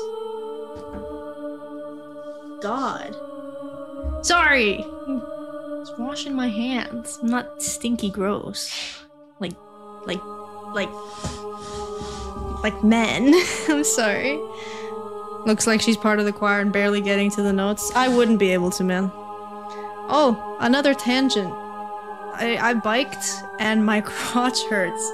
Last night I was like, why does my crotch hurt? And then I sat down on the bike and I said, I know why! Ow! Ow! It hurts! Anyways. Why'd I have to say that? I don't know. Hey, I washed my hands. Prove it! Okay, I'm gonna make her British. Bike seats suck, man. It hurts, dude.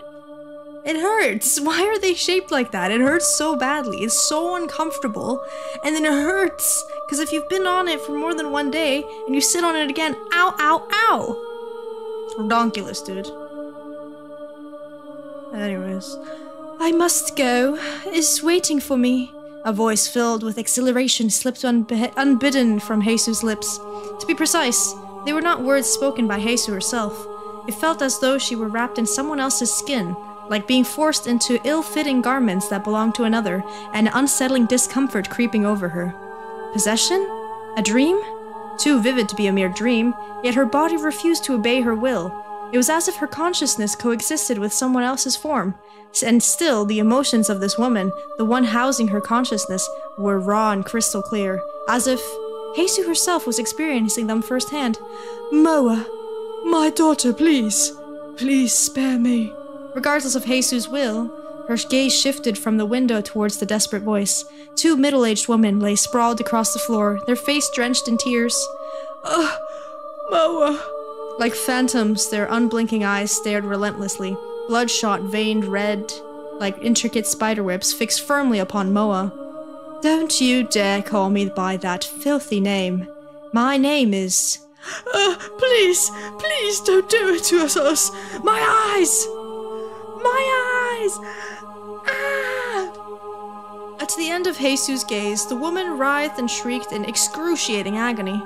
How does it feel to be plunged into absolute darkness? Moa trembled with twisted delight, feeding off of their torment. The pain I endured is incomparable to yours. So suffer. Suffer until your last breath. Moa lifted a candle from the table, then she dropped it onto the floor beside the helpless woman. Moa! Moa!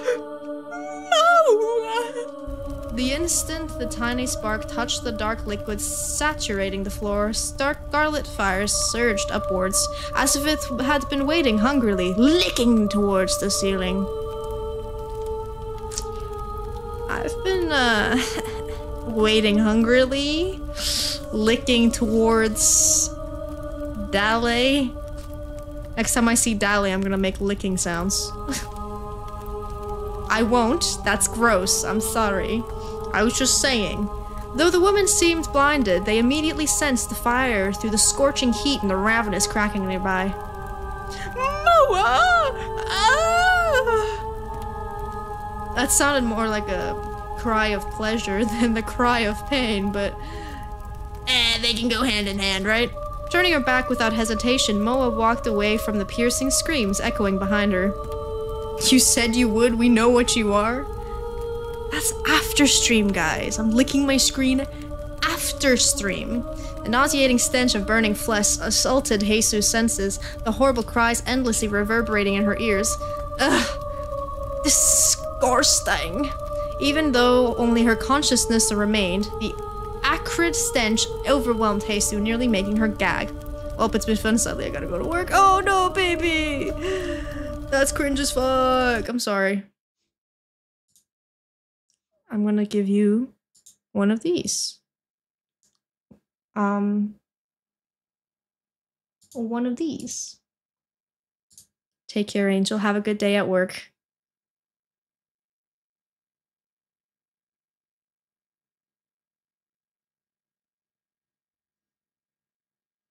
Did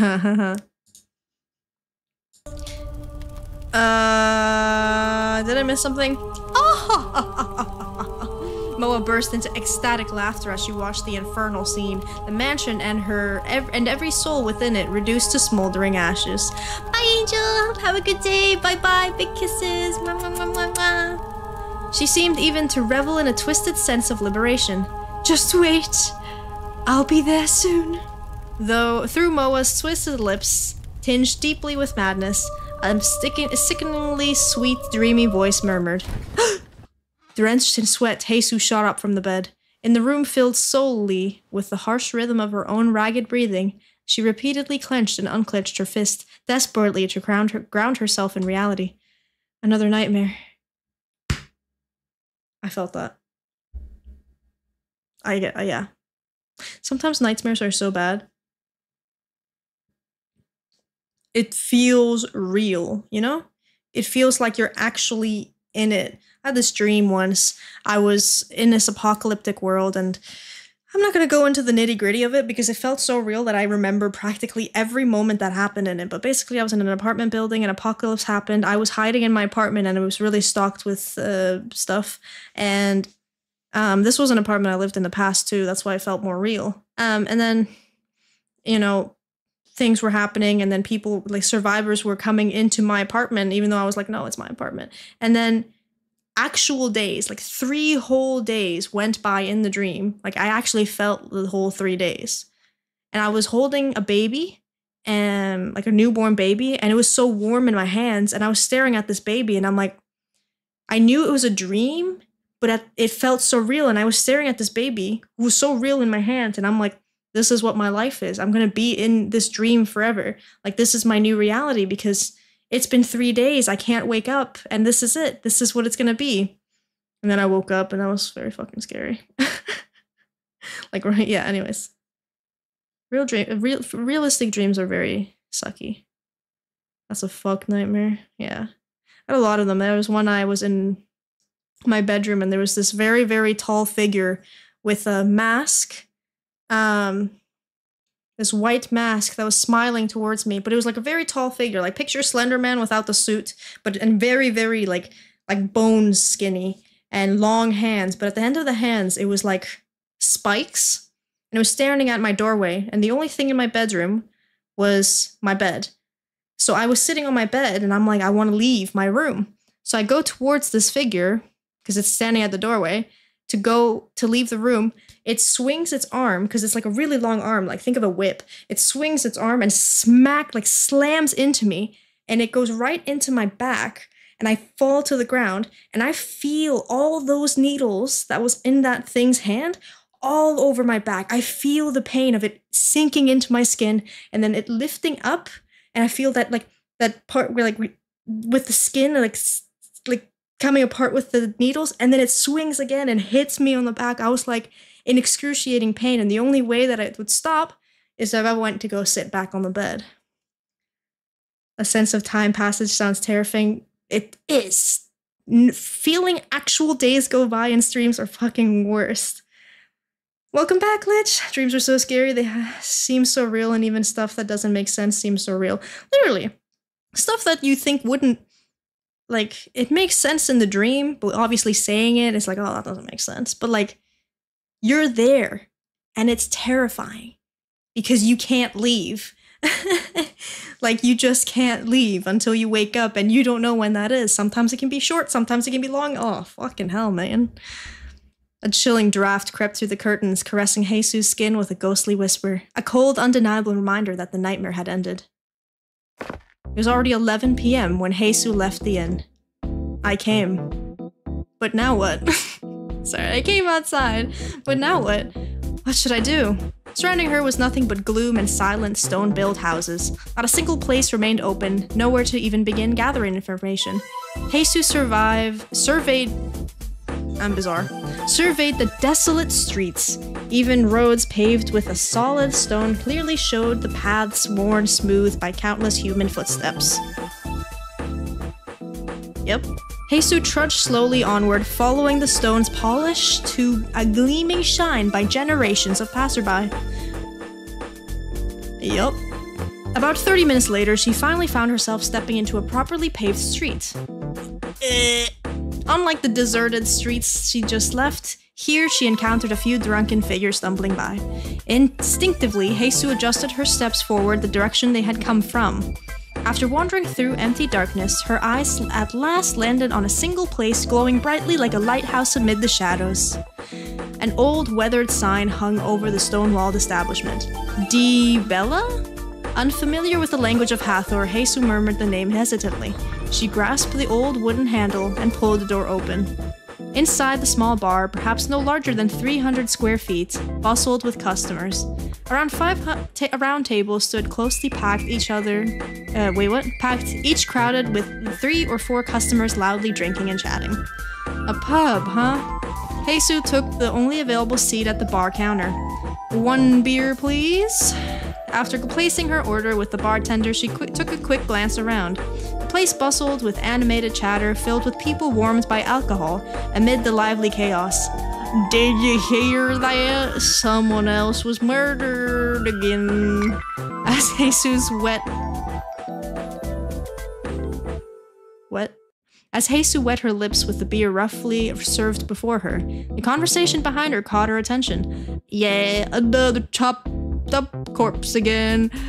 How can anyone feel safe around here? Think the police will ever catch the culprit? It's obviously the Vermilion Fiend. But is that Vermilion Fiend even real? It isn't just an urban legend people made up. You think an urban legend could kill people like that? Setting down her half-sipped beer, Jesus smoothly swiveled around, flashing a friendly smile at the woman. Evening, ladies. I would come on the spot. Who are you? With an easygoing grin, Jesus approached their table and casually slid into the vacant seat at the edge. What do you think you're doing? Well, you see, I was supposed to meet up a friend for drinks tonight, but that jerk stood me up. So now here I am, pitifully drinking alone. She did her utmost to appear pathetic, shifting her forlorn gaze among the four women. Four, their faces flushed red from a drink. The woman's eyes spoke volumes, clearly conveying their disinterest and silently questioning, and that concerns us how? That wouldn't be me. If it was me, I would jump her right then and there. Sit on her. Anyways. Mind if I join your table? Jesus' charming face broke into a radiant smile, brightening the dim pub with its warmth. You kind of already did. Come on, ladies, the drinks are on me. Ignoring the woman's incredulous chuckles, Jesus bantered lightly and placed several bills squarely at the center of the table. Oh, in that case, sit. Hey, miss, another round over here. So, what were you ladies just saying? Somebody died? What? Haven't you heard the rumors? No, that's the other person. Haven't you heard the rumors? I just moved here, so I don't know much about the neighborhood. Another person's been killed. What's that sound? Oh, it's nothing. It's literally the music. Sorry, I'm going crazy. It's the work of the Vermilion Fiend. A fiend? Mm-hmm. One of the four leaned towards Jesus, her breath thick with the sharp, pungent smell of alcohol. The body was all ripped apart like some monster tore it up. Every corpse has been shredded into pieces. Why does she talk like Davy Jones? Do you fear death? The woman leaned in even further, dropping her voice as low as she possibly could manage. Oh my gosh, then what? Jesus played along eagerly, deliberately exaggerating her shock to heighten the atmosphere. I heard from someone who saw the Vermilion Fiend. Apparently it was covered in human blood and laughing next to the corpse. Clearly engrossed in their spooky tales, the locals continued their conversation naturally, completely unbothered by Jesus' low reactions. You know, the same monster, they say it even devoured the Duke before. Oh, right. You mean that Duke? Exactly. Even a high-ranking noble was killed by that fiend. I mean, who else would dare to touch someone like that if not the monster? I don't know, guys. I don't know what's going on with the accents. After the noble died, the monster disappeared for quite a while. The murder of a high-ranking noble. So that's how ordinary people perceive that instrument.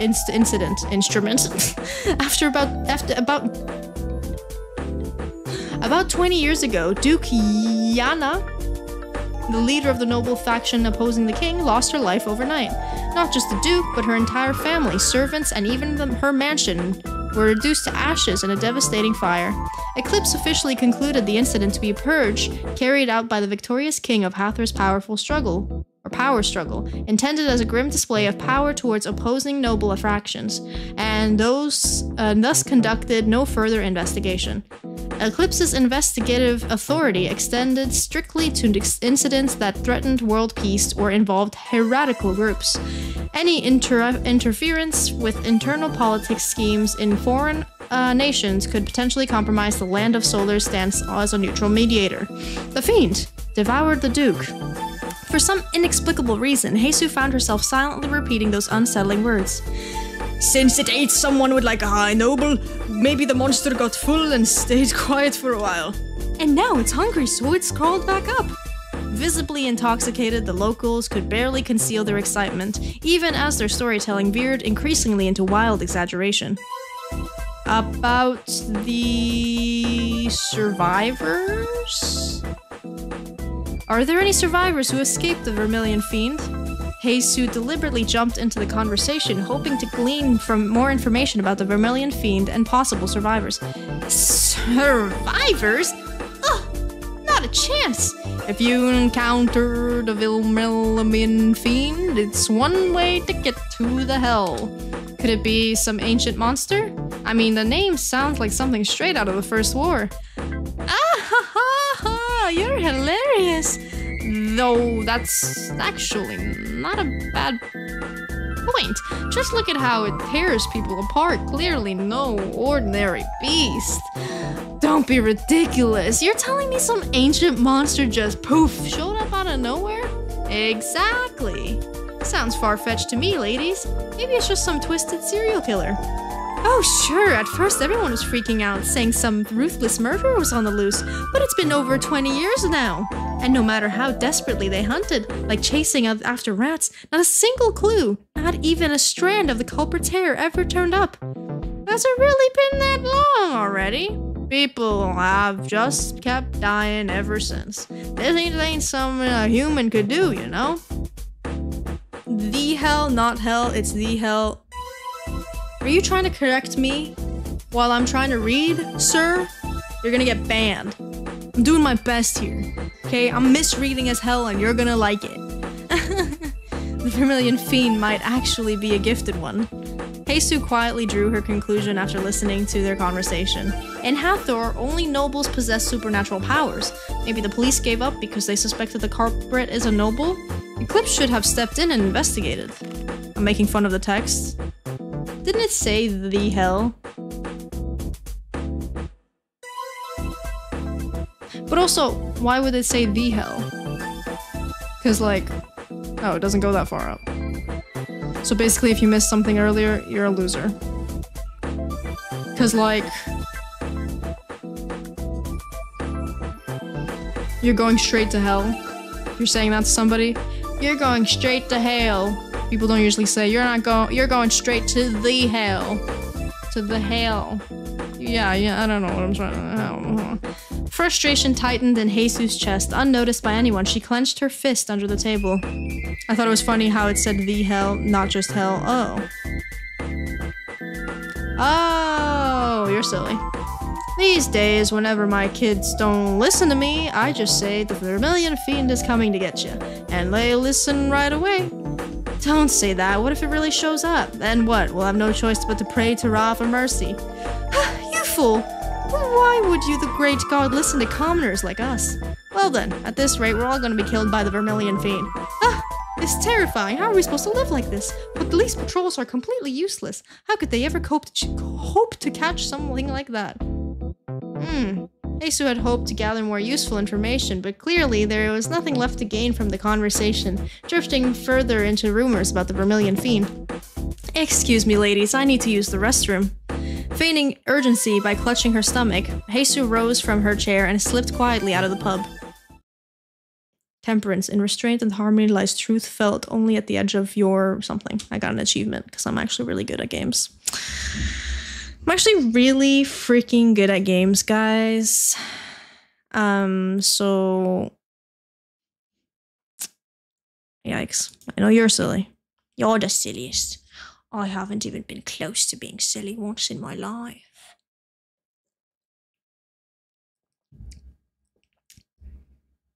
Ugh. I probably won't be able to stream longer today. I mean, as long today. My dizziness today has been quite bizarre. It's not that I haven't eaten. I've eaten. I've drank. Liquids. Maybe I should go to sleep earlier. I've been going to sleep really late lately.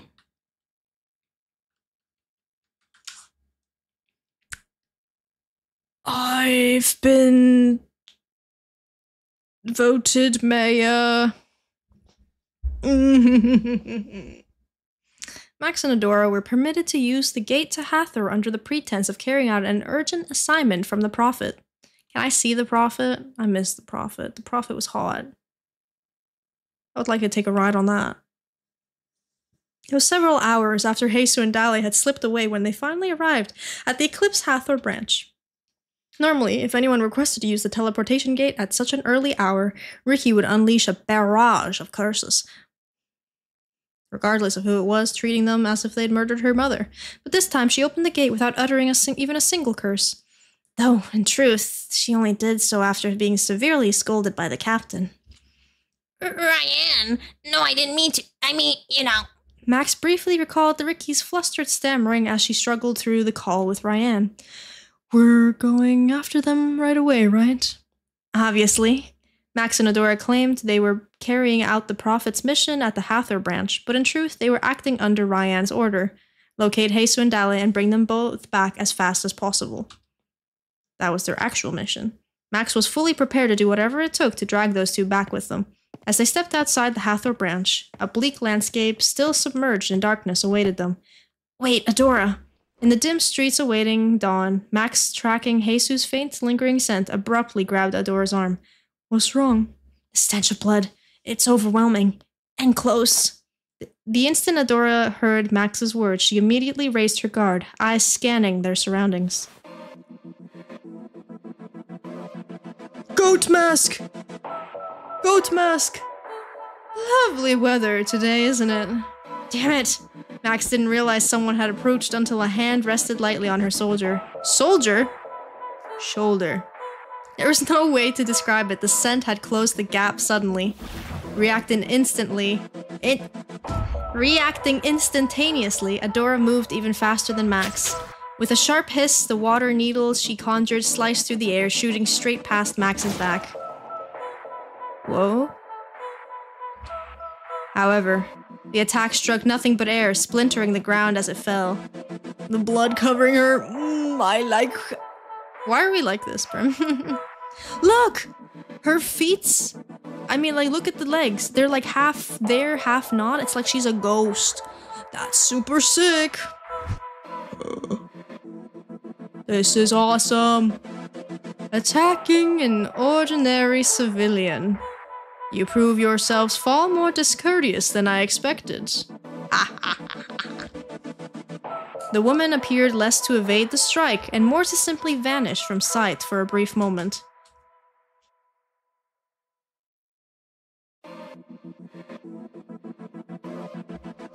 When she reappeared, she stood directly opposite her original position. Damn it! Teleportation wielder. The teleportation ability was exceedingly rare, so scarce that encountering it in actual combat was practically unheard of. Neither Max nor Adora had ever faced such a foe, not even in practice matches against a handful of Eclipse agents gifted with this elusive power. Of all the times for this to happen! Unable to conceal her anxiety, Max clicked her tongue quietly. Ordinary? Clean the blood off you first. Ah, how terribly impolite of me.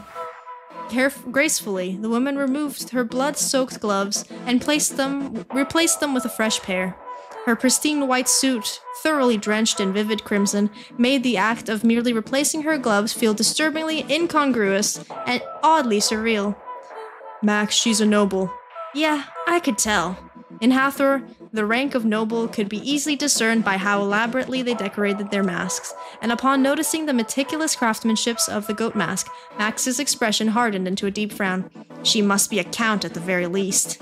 If word ever spread that Eclipse agents had engaged in combat with a noble from another country, even if their actions were entirely justifiable, given the circumstances, it could spiral into a diplomatically volatile situation. Damn it, this is getting complicated.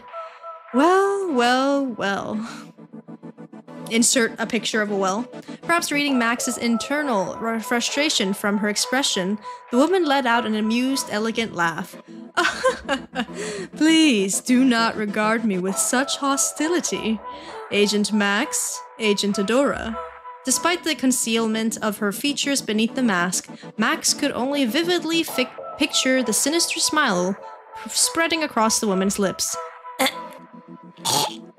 Max nearly cursed aloud, but she bit down hard to suppress it, refusing to let the suspicious figure see any further signs of agitation.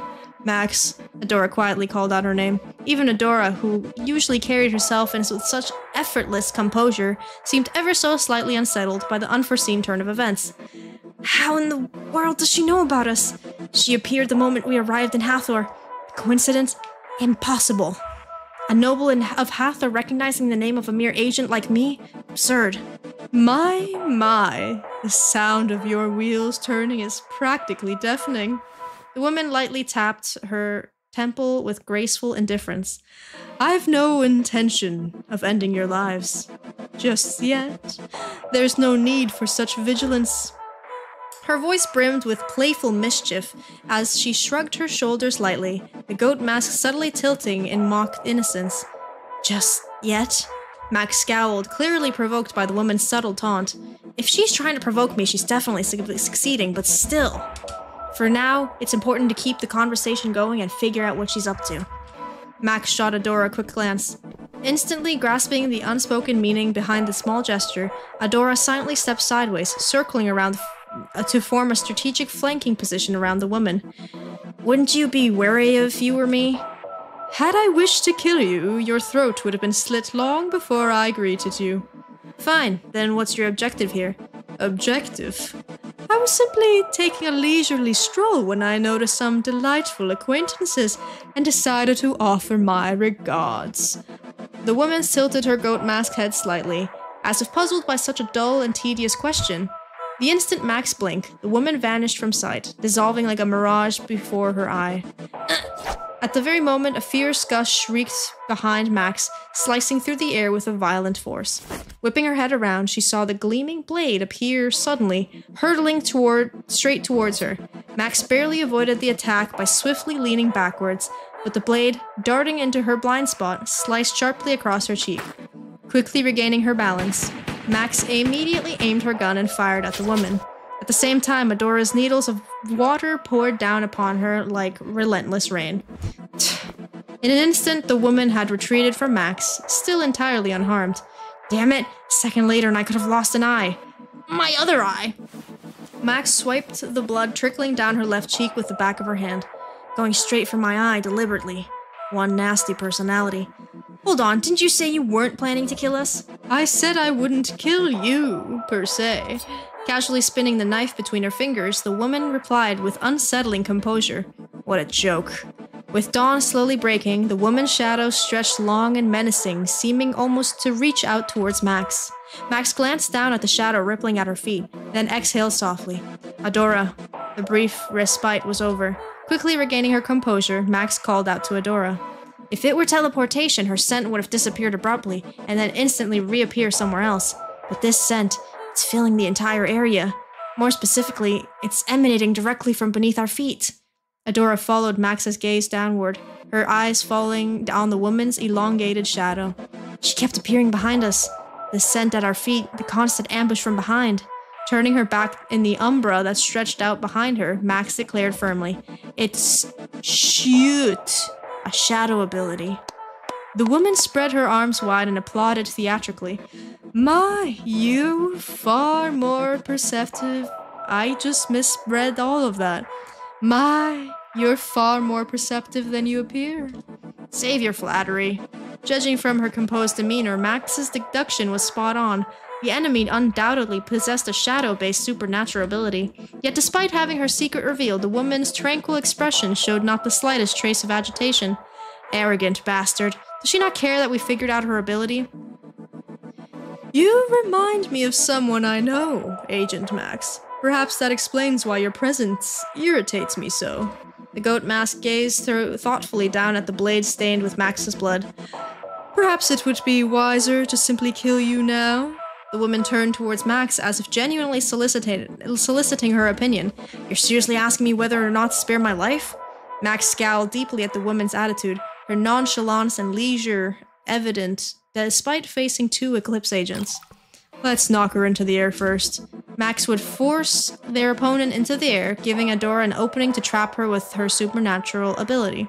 Though they'd uncover their enemy's power, they'd still had no way of knowing just how far her abilities might reach. Through silent agreement, Max and Adora fell back on their safest and most reliable team strategy, perfected over years spent fighting side by side. Alright, let's do this. Max tightened her grip on her pistol, steadying her stance with practiced precision. Adora called forth more water from the surrounding clear streams swirling elegantly around her. As Max and Adora exchanged a quick glance confirming their readiness, please, spare me a brief moment. Facing two combat-ready opponents, the woman leisurely reached into her pocket with the calm grace of someone preparing for afternoon tea, retrieving a lavish pendant. The jewel set within shimmered like the midnight sky, casting brilliant violet sparkles reminiscent of a meteor shower. A communication gem, undoubtedly. Hathor lacked an adequate communication infrastructure in many regions, forcing most nobles there to rely upon enchanted gems for communications. It appears I have received an urgent summon. Regrettably, I must now take my leave. Who said you can leave? I have no objection to continuing our confrontation. However, in that case, you will surely die. The goat mask pointed her index finger directly at Max. Though her expression was concealed, the derisive mockery dripping from her voice was abundantly clear. Max. Adora turned her gaze to Max. Her eyes seemed to ask, what's our next move? A noble, a troublesome opponent. We have to find Jesus. Max, who had been aiming at the goat mask, lowered her gun in silence. Then I'll take that as a positive answer. The woman turned around and disappeared into the shadows of the alley. Come back! In a filthy alleyway where even vagrants would hesitate to tread, vivid red beastly footprints trailed along the ground. The hyena leaped high in the air, powerfully kicking off the wall of the building with both feet. In an instant, its massive body shrank dramatically, transforming into a crow spreading wide its jet black wings. The black crow soared effortlessly upwards, ascending to the building's highest point, the rooftop, where wings fully extended, its silhouette momentarily eclipsed the pale, slightly distorted moon. As the crow just died. As the crow's shadow, darker than the night itself, touched down upon the rooftop railing, its force once more shifted into that of a human. Ooh. Oh! I'm hard. I'm sorry, what? Who said that? Who said that? Who said that? It was Prim. She said it. You see the thing I posted in the art channel? I don't remember. I think I was falling asleep when I was looking at Discord, and then I do this thing a lot where I look at Discord before going to sleep, and then I fall asleep, and then I don't remember ever looking at it. I'm hard. Perched on the edge of the rooftop railing, she slowly removed the hyena-like mask. Beneath the fierce visage laid a youthful face, pale and delicate beneath the stark moonlight. I need her. It's not an exaggeration. I need her. It's Prim? Prim, stop saying that. Come on, Prim. Chase. Wait a minute. Wait a minute. Chase is the owner of the cafe. Wait a minute. Chase is not. Wait a minute. My mind is being boggled. Chase is the coffee person in the beginning, in the very first stream. Chase is the coffee maker, who owns the coffee, who gives the coffee to the Eclipse. What? I knew that face was similar, but I was like, there's no way that's Chase. It is! The gentle smile she had once worn for everyone had vanished entirely. Her expression now settled into deep, shadowy melancholy. From her pocket, she drew out a communication gem, tapping it absent-mindedly. A faint violet gleam, like twilight just after sunset, flickered softly across her dark pupils. Who's saying this? Oh, my dear puppy. An insufferably irritating voice, her superior's tone crafted to get under Chase's skin, cut sharply through the night air. Could you please stop calling me that? Ooh! I'm hard. Oh dear, did I hurt my little puppy's feelings? Poor thing. Why do I even bother? Chase quietly sighed, making sure the sound wouldn't carry through the communication gem. She was all too familiar with how to handle this dangerous yet playful superior. Ignoring her is the only way. I finished the job. She was killed under their roof, so they'll probably react. Good girl, my little puppy, you did great. If there's nothing else, can I hang up now? Before she knew it, a harsh comment was at the tip of Chase's tongue. Oh, come on, Chase. You have such a short temper. Something wonderful happened today. Won't you indulge me a moment? Judging by the lingering excitement in the woman's voice, this particular toy must have been especially enjoyable. Maybe I should just hang up. The thought crossed Chase's mind momentarily, but experience has taught her that she'd inevitably end up listening regardless, so she quickly dismissed this idea. At last, her grace has begun to move. Her grace.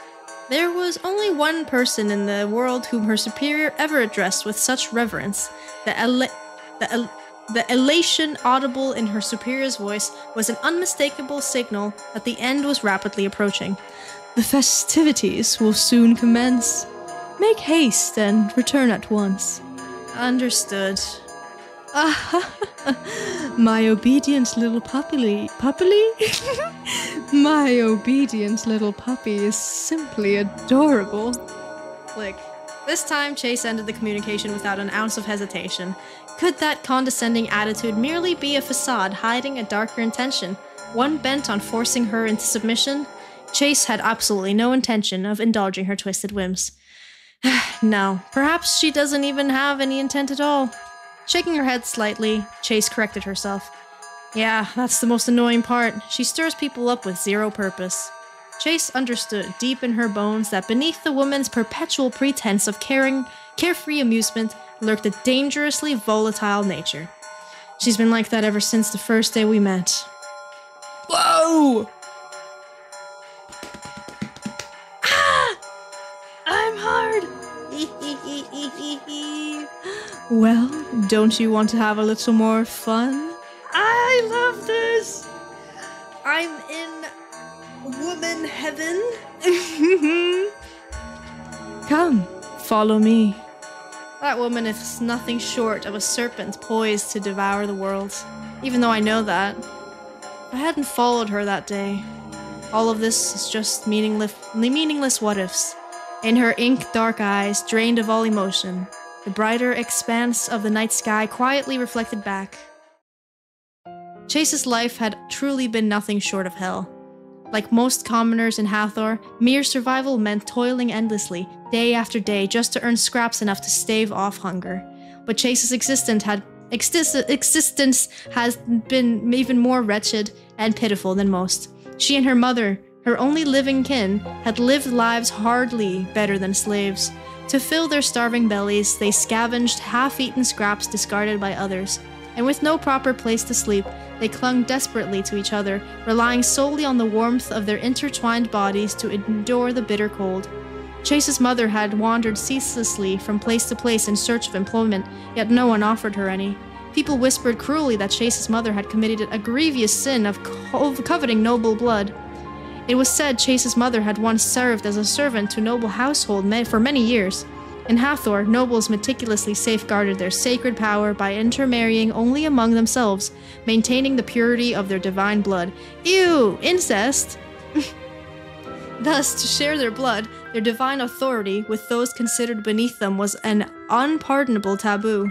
Chase's mother had defied that taboo and created a child with the noblewoman she served. And this pitiful existence was the result. Did it serve as punishment to abandon them on the streets, fully expecting they'd starve? The reason they were banished instead of executed? Was it cruel compassion, or merely a whim?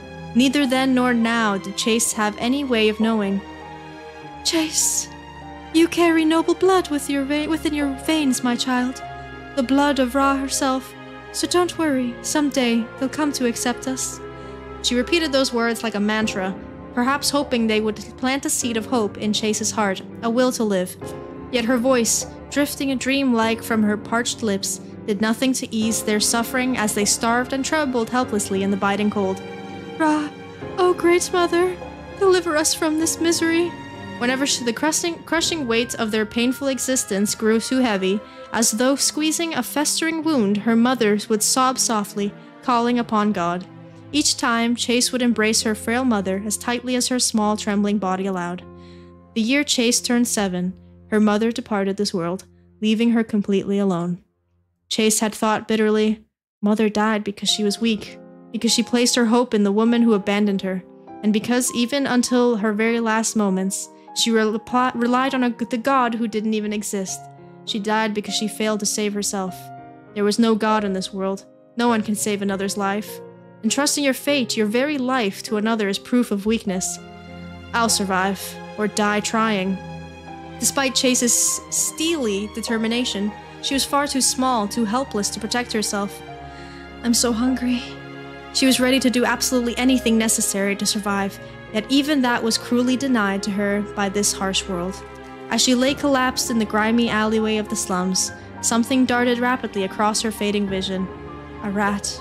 It gnawed hungrily at trash scattered in the filthy ground directly in front of Chase's eyes. Her heavy eyelids, barely able to remain open, fell shut as though overcome by exhaustion. Soon her harsh reality faded away, swallowed by a comforting veil of shadow. If only I could move as quick as that rat, then maybe I'd never have to starve again. Within the pitch-black void of Chase's unconscious mind, dozens of rats swirled in frantic chaos, scurrying without end, until at last they converged into a single writhing mass. The solitary rat, suspended in the emptiness of her mind, suddenly went still. Its glassy black eyes, utterly motionless, mirrored the image of Chase lying collapsed. Overcome by an utterly alien sensation, Chase forced her eyes open, and before her loomed a rat as large as herself. Faced with the monstrous being she had never seen before, terror flooded through her, and she fled desperately, pouring every last ounce of strength in her small body into escape. Only when she glimpsed her reflection at a puddle she rushed past, did she finally realize that she had become a rat herself. It was the moment she realized her mother had been telling the truth. Chase used her ability to commit murder. That was a quick 360. It was the sole way she could survive in the slums.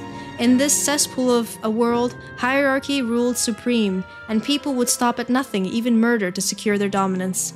Catering to their twisted desires had become Chase's business. She had come to accept it as her calling, yet every so often, the stench of blood rising from the corpses overwhelmed her, suffocating her as if she might drown.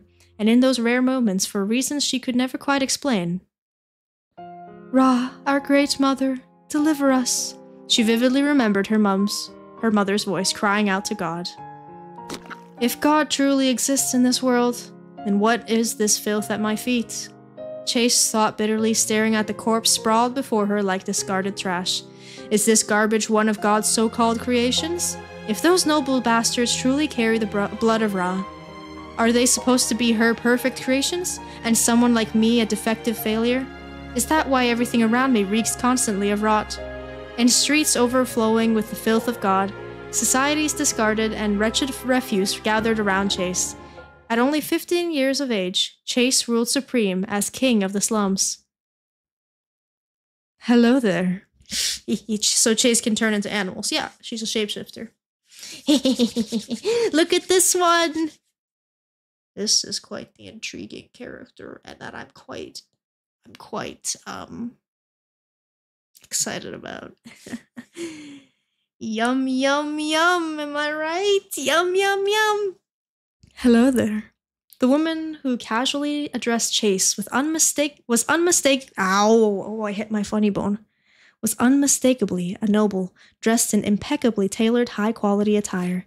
She strode unhesitatingly towards the throne of death upon which Chase sat, entirely unconcerned by the blood and filth staining her pristine trousers.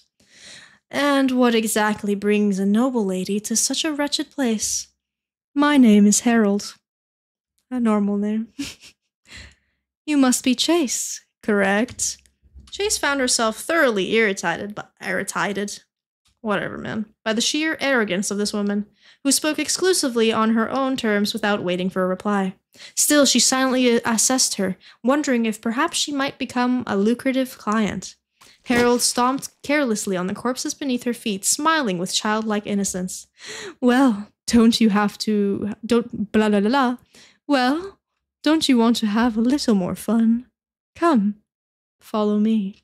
A massive serpent, making no attempt to hide its venom-dripping fangs, flicked its forked tongue in a chilling invitation.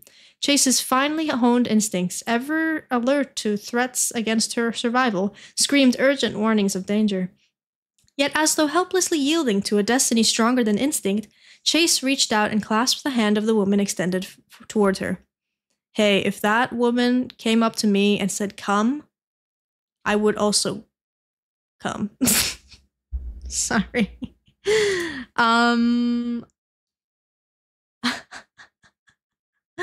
What's wrong with me? Hey, puppy dog, what should we do today, Harold casually asked, draping her arm loosely around Chase's shoulder. Lady Harold, as I've told you countless times, you're nothing more than my client. Scowling, Chase roughly shrugged Harold's arm off her shoulder. I am not your pet. Ever since their unpleasant first meeting, Harold had treated Chase as little more than a plaything, keeping her firmly beneath her heel. Gunner. I know what I am. Yet the jobs Harold offered were always well within Chase's abilities, and with generous pay to match, so inevitably she has become Harold's exclusive operators. Today, I have something delightfully... What? Tell me you wouldn't goon to her, Prim. Tell me. Would you not, Anyways, today I have something delightful to show you, my puppy. Come along. If she called me her puppy, I'm on my knees barking. Woof woof, am I right? Harold occasionally dragged Chase around on a whim, as though taking a dog for a leisurely walk, bringing her here and there purely for her own amusement. I never said I wasn't a gooner also. It had already been a year since Chase began carrying out Harold's assignments as her personal assassin. Perhaps it was only natural that this arrogant woman saw her as nothing but an easily manipulated toy. Sighing softly, Chase pressed her fingers briefly to her forehead. I'm adding this to my bill. Accepting the inevitable reality, she quietly followed behind Harold. Harold took Chase to the Hathor Central Library, a place exclusively reserved for nobles. The librarian guarding entry gave Chase a skeptical glance, yet upon noticing Harold beside her, she assumed Chase must be her attendant and immediately lost interest.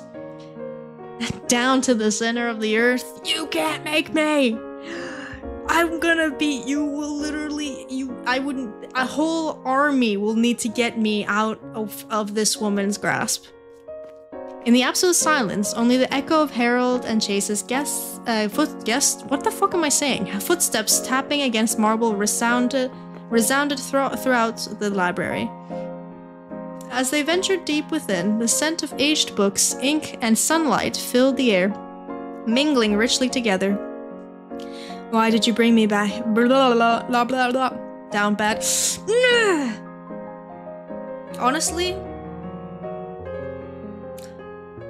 if I was isekai'd into this world, I would have all these women in my harem. I don't like using the word harem. I would be passed around like a blunt to these women. Each and every one of them.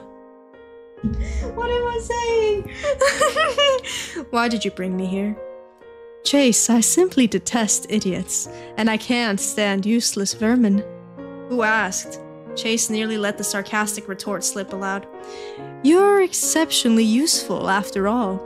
It'd be such a waste to let your intellect rot in ignorance. That's none of your business. With a mocking smirk, Harold cast a brief glance down at Chase, then her heels clicking rhythmically as she vanished deeper into the library. Left alone in the heart of the library, Chase briefly considered turning around and walking away. Her steps were already heading towards the exit, yet she found herself halting when confronted by the animal section, conveniently located right by the passageway leading out. The Encyclopedia of Animals. Judging by the large, playful letters on the cover, it appeared to be a children's book. As if drawn by an invisible force, Chase slowly took the book from the shelf. Down fucking abysmal. Once this VOD is published, I'm gonna cut that section out so that nobody knows that I said that. She could only transform into animals she'd personally seen and could fully understand. This limitations was the reason she'd only ever taken in forms common to Hathor: rats, cats, crows, dogs, wolves. Only much later would Chase learn how exceptionally rare it was for someone to possess the supernatural ability to transform into as many animals as she could. No, in fact, there had been no one else. The uniqueness was precisely what made her so useful to Harold. Harold once mentioned how most animal shifters could transform into only one animal, a form predetermined at birth. Chase recalled Harold's contemptuous sneer vividly, her disdainful voice declaring every animal shifter except Chase completely useless. The encyclopedia was filled cover to cover with exotic animals from foreign lands, creatures Chase had never encountered before. Her curiosity, submerged so deeply beneath bloodshed and violence that it seemed forever lost, gradually surfaced from the darkness. For the first time, she allowed herself to immerse fully in this unknown, fascinating world. Among them, one creature in particular captured Chase's attention, a hyena, despised by humans for their grotesque appearance. Once they've sunk their teeth into their prey, they never let go, using any means necessary to survive. Feeding on rotten meat, they're known as the scavengers of the earth. Hyena. Chase gently placed her hand upon the page depicting the hyena, tracing its outline. That creature, more than any other, felt uniquely fitting for her. Ooh, it should have been me. It should have been me! It should have been me sitting there! Real quick though, can I just say, I love this art. You can see how much love is put into this by the creators, by the devs. They put so much love into this, story-wise, art-wise, and everything. Like, I'm just saying, like, this is spectacular. I just had to give a moment of appreciation. Like, this is actually so good. Oh, what's this? What's got you so fascinated? Harold had approached Chase's side without notice, her voice playfully innocent. Beyond the arched window beside Chase, the sun was sinking quietly. To Chase's right, Harold stood with her back against the glass. Her shadow stretched long and ominous, swallowing Chase whole. A bottomless abyss.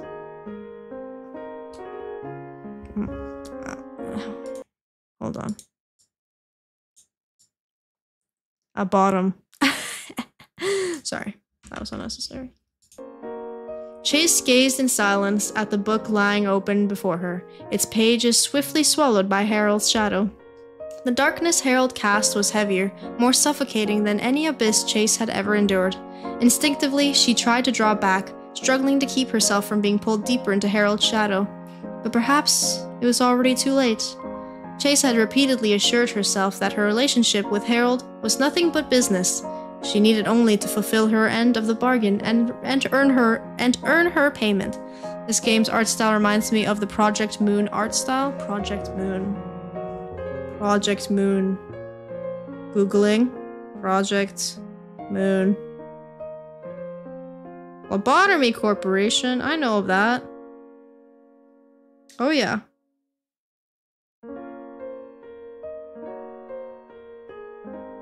I see that. I see you. I see. I have eyes. Chase had repeatedly assured herself that her relationship with Harold was nothing but business. She needed only to fulfill her end of the bargain and earn her payment. Yet when bound to someone long enough, no matter how reluctant you may be, you inevitably come to see who they truly are, and what they intend to do. Harold would plunge this world into an abyss so profoundly dark that the hell Chase had lived through would seem insignificant by comparison. If this is hell I cannot escape, Chase had no choice but to lower herself, feasting upon rotten meat in order to survive. The path she'd walked had always reeked overwhelmingly of decay. Though the putrid stench threatened to suffocate her, she had never known how to escape from it. The one who should have guided her, the mother she had once relied upon, was already gone, forgotten amid the squalor of the slums. And with this world, there is no God. Those born amidst the rot inevitably sank deeper into suffocating swamps of filth.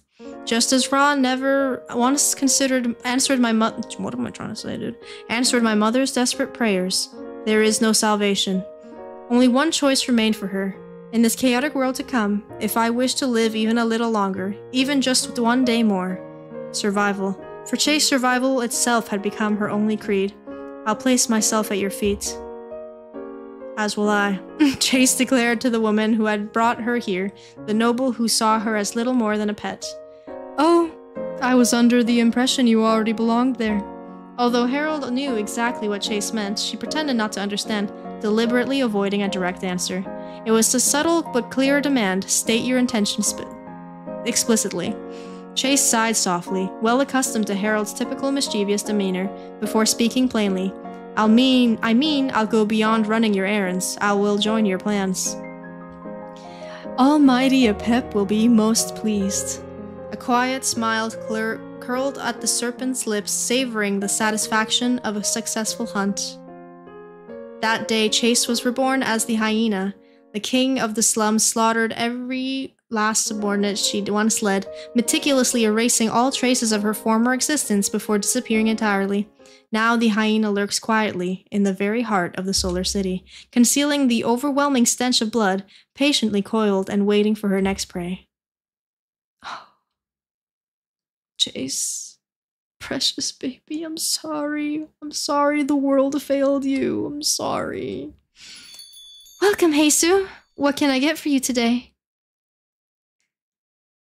Take it off, the true faces of A and B were revealed. Wait, I was gonna stop here, but now Goat Mask is here, and I don't want to stop when Goat Mask is here, so I guess I have to keep going. Oh my god. Oh my god, my eyes are so stiff. I don't know if that makes sense. Okay. After the Goat Mask section is done, then I will stop. Because goddamn, I want to know more about this person. We got revealed that Chase, though, was actually a bad guy, which is huge. That's awesome, dude. I did not expect that at all. The woman in the goat mask bowed respectfully towards the gathered figures in the meeting hall. Megan! Dude, actually, that's so sick. This design is so... Is that an eye? Dude, Megan looks awesome. What? At the core... This music startled me. At the center of the room sat a woman wearing a crow mask, surrounded by figures in pristine white masks arranged in a circle.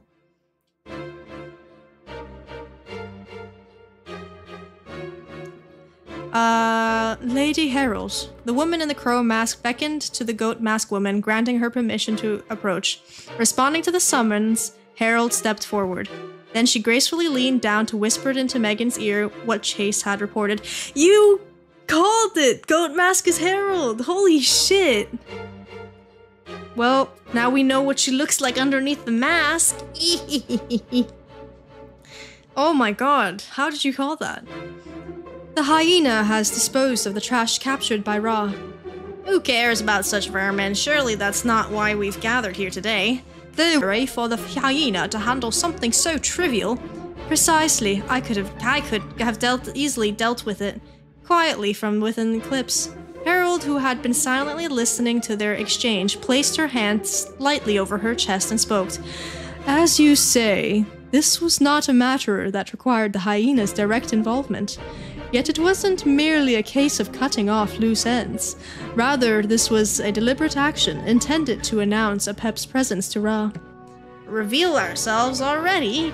Well, was this your will, your majesty? It was the will of the high priest. I think Megan is... Remember when Jesus was dreaming and there was Moa? I think Megan is Moa. It was the will of the high priest. A high priest, then? Has the prophecy finally been delivered? Indeed, the day of the holy war has now been set. Ah, at long last, our era approaches. Considering the timing, it may indeed be wise to reveal ourselves now. After all, this is to compel the sovereign of the sun, the prophet herself, to accept our demands. Now that the prophecy has arrived, we need no longer hide in the shadows. Precisely. Having come this far, they will have no choice but to yield to us. By the way, when will the holy water finally be ready? Regrettably, it remains purely experimental at this stage. It's still unfit for consumption by high individuals such as yourselves. And what of the rats that found their way in here? I've already dealt with them personally. Very well. Lady Herald, you may now take your leave. Yes, my king. Oh, I'm loving this. Ba-da-ba-ba-ba. Fuck McDonald's. Herald placed her hand solemnly upon her chest, bowed deeply, then disappeared into the shadows. Megan watched Harold's retreating figure in silence, her fingers tapping lightly against her throne. She recalled Harold's act of refined deference, bowing elegantly in imitation of nobility. Feigning dignity. Just how long does she intend to keep those venomous fangs hidden? This too is the will of the High Priest. Harold's voice had carried a note of undeniable delight as she made her report. Was it joy from seeing everything unfold exactly as she planned, or something else? When Harold first came seeking her, she had voiced precisely what Megan desired most deeply. Yet the sharp glint in her eye, contradicting her promise of obedience, had been unmistakably that of someone who would never remain beneath another for long. Briefly recalling the past, Megan slowly caressed the jewel-studded armrest of her throne. A prophecy. As Megan repeated the words she had just spoken in her mind, a cold sneer curved across her lip. In this world, Ra alone is God. And only the prophet can hear her voice, and yet a prophecy from another. Mighty Apep shall redeem this world through the noble forces of annihilation, and this one shall guide us forward as Apep's chosen vessel. As though Apep was truly the sole god humanity ever needed, with exaggerated gestures, Harold recited her heretical sermon, pushing forward a mere child before Megan. And you, we shall crown you the Emperor of the new era. Megan couldn't discern Harold's true intention. Yet, given her current predicament, this was an offer she simply couldn't let slip by. Hathor, the sacred land, once ruled by the first wielder of fire, where all living beings bowed beneath her supremacy, after countless centuries, the bearer of all-consuming blue flames returned to its soil. And that wielder was none other than Megan herself. Dude, Megan looks awesome! To Megan, divine authority was the most magnificent power capable of ruling the world, and among all the gifts, none compared to her own. Fire, particularly the rare, devastating blue flames she wielded. She believed herself destined to rule the world by right. Yet over these long centuries, contemptible, non-gifted commoners had amassed fortunes, devouring Hathor from within, shamelessly grasping for seats of power. Matt had already fallen entirely in the hands of these unworthy beings, stripped bare of divine grace, and the corruption spreading to other nations was merely a matter of time. Megan's sacred mission was unmistakably clear: to purge this corruption and restore divine order across the entirety of the world. Herald and the cult leader are my tools to be used and discarded when the time is right. The day the entire world lies beneath my feet draws ever nearer. Nearer? Listening keenly to the footsteps of her ambition approaching reality, Megan quietly smiled beneath her mask. The Emperor Blue Fire burns. I'm gonna save right here. Yeah, I'll replace that. I think that's good for now. I think we're gonna stop there for now. I know. It's getting good. It's getting tasty. We figured out the goat mask's identity. We are meeting Megan. We're figuring out that Chase is actually a bad guy, which I did not expect. I thought Chase was just some person that had a crush on Jesus, which maybe they are. Maybe she is. Maybe she does have a crush on Jesus. But she's still a bad guy. Due to unforeseen circumstances that she couldn't help, of course. And then also her mother had sex with a noble lady and had a child that is... So who... Yeah. Delicious. I love it. This story is so good. I actually love everything about this story. I love it so much. It's actually so good. Am I exposing myself what time it is? Yes, I am. Yeah, no, Jesus, this game is awesome. This is so good. Also, I'm gonna play Love Curse soon. I will. Because I wanna there's a specific scene with one of the girls, and I want to experience it. But I think it's the bad ending. But I will do the bad ending if I have to. God damn it, I want to see it. Anyways, I loved it. If you want to see more clips, let me know. I would love to play more, and I will. But I still want to hear you if you want to see it, of course. Posted a video today. Posting another video on Friday, because I'm kind of good like that, you know? I'm trying to post 3 times a week for this month. It's just a goal. Who knows if that will happen, but we'll see. Thank you so much for watching. Like, subscribe. Let me know what you think about this game so far. And I'll see you in the next one. Bye-bye!